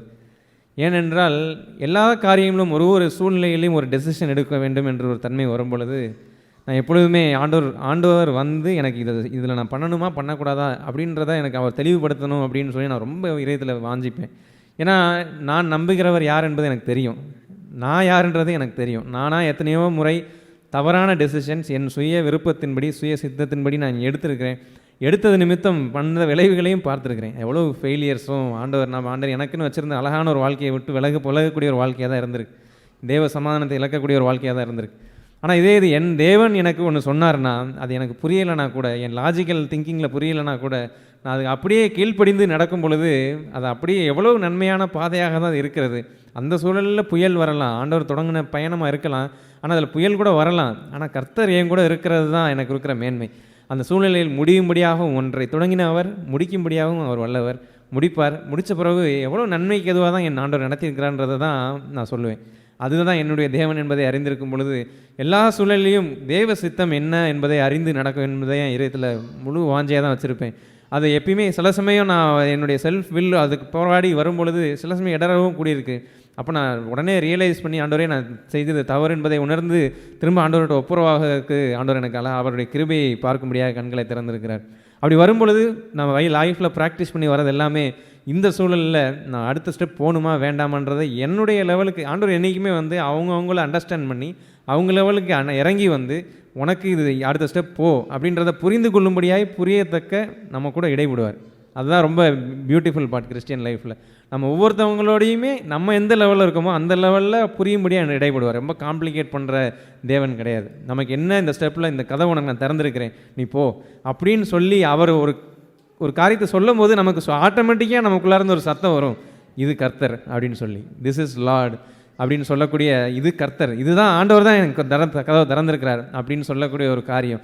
இல்லை இந்த சூழலில் எனக்கு இதில் போக விருப்பம் தான், ஆனால் எனக்குள்ளார ஒரு ஜெபம் எப்பயுமே நமக்குள்ளார எப்படி ஒரு ஜெபம் இருக்கணும் அப்படின்னா, ஆண்டவரே என்னுடைய சுய இஷ்டத்தின்படி நான் போயிடக்கூடாது, இது நான் செய்யலான்னு யோசிக்கிறேன் ஆண்டவரே, ஆகிலும் என் சித்தம் அல்ல உன் சித்தம் ஆண்டவரே, உன் சித்தம் இது க்ளோஸ் பண்ணணும் அப்படின்னா க்ளோஸ் பண்ணிடுங்க அப்படின்னு சொல்கிறது. அது நிமித்தம் நான் சில டிசப்பாயின்மெண்ட்டை ஃபேஸ் பண்ணக்கூடிய, பரவாயில்ல நீங்கள் எனக்கு நடத்துகிற பாதையில் நான் இருக்கணும், அது போதும் எனக்கு அப்படின்னு சொல்லக்கூடிய ஒரு நல்ல ஒரு திறந்த ஒரு சந்தோஷமான ஒரு மனப்பான்மை தான் அது. சந்தோஷமான அதே சமயத்தில் சேஃப் அண்ட் செக்யூரான ஒரு மனப்பான்மை அது. அப்படி ஆண்டவர் எல்லா காரியங்களையும் அவர் பார்த்து கொள்வார். அவர் எனக்கு திறந்துட்டார்னா எத்தனை மனுஷங்கள், ஈவன் என் மனைவியோ என் குடும்பத்தாரோ யாரோ எனக்கு இந்த கதவை மூடணும்னு வெயிட் பண்ணிட்டு இருந்தாலுமே கூட ஆண்டவர் எனக்கு ஒரு டோரை திறந்து வச்சிருக்கிறாருன்னா அந்த டோரை எந்த மனுஷனாலையும் சாத்த முடியாது. அதே சமயத்தில் அதே திறந்த டோரை ஆண்டவர் ஒரு நாள் எனக்கு க்ளோஸ் பண்ணாருன்னா ஆண்டவர் க்ளோஸ் பண்ணாருன்னு சொல்லி சந்தோஷமாக க்ளோஸ் பண்ணிவிட்டு அடுத்த பங்குக்கு மூவ் ஆக, ஒரு டோரை க்ளோஸ் பண்ணால் இன்னொரு டோரை கண்டிப்பாக அவர் ஓப்பன் பண்ணிடுவார். அவர் பிளான் பண்ணி என் லைஃப்பில் ஒவ்வொன்றுத்துக்கும் பிளான் பண்ணி தான் பண்ணுறார் ஆண்டவர். அப்போ லாஸ்ட் மினிட்ல கூட டோரை ஓப்பன் பண்ணி விட்டுருவார். அப்படி ஆண்டவரை லைஃப்பில் ருசித்தவர்களாய் ஆண்டவருடைய சித்தத்திற்கு ஒப்பு கொடுத்து நீ கேட்ட வார்த்தையின்படி அப்படி தாவீதின் திறவுகோல் சாட்சி ஒருவரை கொடுத்து ஆண்டவர் சாட்சி சொல்கிறது என்பது ஆண்டவர் அப்படி அவங்க மேலே நேசித்து அப்படி சொல்கிறார். யோவான் ஸ்நானனை குறித்து கூட சொல்லுவார். அவர் வந்து சிறையில் இருக்கும் பொழுது அவருடைய சீசர்கள் வந்து சந்திச்சுட்டு போனதுக்கப்புறம் மக்கள் இடத்துல யோவான் ஸ்நானன் எப்படி ஸ்திரீகளில் பிறந்ததில் இப்படிப்பட்ட ஒரு தீர்க்கதரிசி இது வரைக்கும் பிறக்கலைன்னு சொல்லி கூட சொல்லுவார். அப்படி அவ்வளோ அவரை ஒருத்தரை குறித்து சாட்சி சொல்லக்கூடிய ஆண்டவர் நேசித்து நம்மை குறித்து என்னுடைய மகன் ஸ்டீஃபன் அப்படின்னு சொல்லி நம்மை குறித்து சாட்சி சொல்லக்கூடிய நம்முடைய டெஸ்டிமோனி மேலே அவர் விருப்பமாய் வாஞ்சையாக இருக்கக்கூடிய நல்ல தகப்பனவர். அப்படிப்பட்ட ஆண்டவரை நம் உணர்ந்தவர்களாய், ஆண்டவருடைய உத்தமத்தை உணர்ந்தவர்களாய் எல்லா சூழ்நிலையிலையும், ஃபேமிலி லைஃப்பில் எல்லா காரியங்கள்லையும் ஒரு மனைவியாக இருக்கும் பொழுது ஒரு கணவன் தான் டெசிஷன் எடுக்கணும்னு ஒரு இடத்துல இருக்கும் பொழுது, கணவனை தாண்டி நம்மளால் எடுக்க முடியாதுன்னு இருக்கும் பொழுது, அது கணவன் இடத்துல ஒரு சில காரியங்களை கேட்கும் பொழுது அவர் கண்டிப்பாக வேண்டாம் தான் சொல்லிடுவார். நம்ம மைண்டில் சூழ்நிலையில் வந்தாலுமே கூட கர்த்தருக்கு சித்தம், கர்த்தர் யார் என்பதை அறிந்திருக்கிறனால நம்ம கேட்போம். ஆண்டவர் தான் திறக்கிறது மூடுறவரும். அப்போ நான் கேட்கும் பொழுது கர்த்தர் திறந்தாருன்னா என் கணவனும் அதுக்கு ஓகே சொல்லிடுவார். இல்லை என் அப்படி ஒவ்வொரு காரியங்களையும் ஃபேமிலி லைஃப்பில் நம்ம ஒரு சமாதானத்துக்கு ஏதுவாக ஒரு காரியங்கள் மனைவியோடு நான் பேசும் பொழுது இதை கேட்டால் எங்களுக்குள்ளார ஒரு வாக்குவாதம் வந்து விடுமோ அப்படின்னு ஒரு எண்ணம் வரும் பொழுது அப்படி கிடையாது. நான் தேவ ஞானத்தை பெற்று தேவ சித்தத்தின்படி எப்போ சொல்கிறாரோ எல்லா நேரமும் எனக்கு தோன்றப்பெல்லாம் பேசுகிறது கிடையாது. ஒரு ரைட் டைம் ஒரு டோர் ஓப்பன் பண்ணுவார், இந்த டைமில் நீ சொல்லு அப்படின்னு சொல்லி. அப்போ நம்ம சொல்லும் பொழுது பார்த்தால் ஆச்சரியமாக அந்த சூழ்நிலைகள் வழக்கமாக அந்த இடத்துல ஒரு வாக்குவாதம் வரக்கூடிய சூழ்நிலையாக இருக்கும் பொழுது அந்த சூழலில் ஒரு சமாதானத்தையும் ஒரு சந்தோஷத்தையும் கட்டளையிட்டு அவர் ஒரு டோர் ஓப்பன் பண்ணுறதை பார்க்க முடியும். இந்த மாதிரி வேலை ஸ்தலங்களில் எல்லா காரியங்களையும் நம்ம எங்கெங்கெல்லாம் போகிறோமோ எல்லா இடத்துலையுமே தேவன் வந்து யார் என்பதை அறிந்து நம் தேவ சித்தம் செய்வதை ஒரு உணவாக கொண்டு இந்த பூமியில் வாழும் பொழுது அதில் அவ்வளவு உண்மையிலே அதில் நிறைய லைஃப்பில் ட்விஸ்ட்டு டேர்னு லைஃப் வந்து ரொம்ப இன்ட்ரெஸ்ட்டாக இருக்கும், கலர்ஃபுல்லாக இருக்கும். அப்படிப்பட்ட ஒரு லைஃபை வாழ்ந்து தேவனை மகிமைப்படுத்தி தேவனுக்கு சாட்சியாக நம்ம ஒவ்வொருவரும் வாழ்வதற்கு ஆண்டவர் உதவி செய்வார்கள். ஆமென். பிதாவே, இந்த காலை வேளைக்காக நன்றி. நம்முடைய சபையை நாங்கள் கூடி வரும் பொழுது எங்களை ஆண்டவரே வேல்யூ பண்ணி எங்களை மதித்து எங்கள் மத்தியில் வந்து எங்களுக்கு போதிக்கிற பரிசுத்த ஆவியானவருக்கு நன்றி. நாங்கள் அந்த பொறுப்புள்ளவர்களாய் உணர்வுள்ளவர்களாய் நாங்கள் வாழவும், நீ கூறுகின்ற வார்த்தைகளை கவனித்து அதை கை கொண்டு வாழவும் யாவருக்கும் அனுகிரகம் செய்துள்ளோம். நம்முடைய இருதயத்தை மகிழ பண்ணுகிற அந்த தாவீதை போல நாங்களும் ஆண்டவரை எங்கள் ஜீவகாலமெல்லாம் நமக்கு நம்முடைய இருதயத்துக்கு ஏற்ற சகோதரிகளாய் வாழ யாவருக்கும் அனுகிரகம் செய்கிறாங்க. இயேசு நாமத்தில் ஜெபிக்கிறோம் பரலோக பிதாவே. ஆமென்.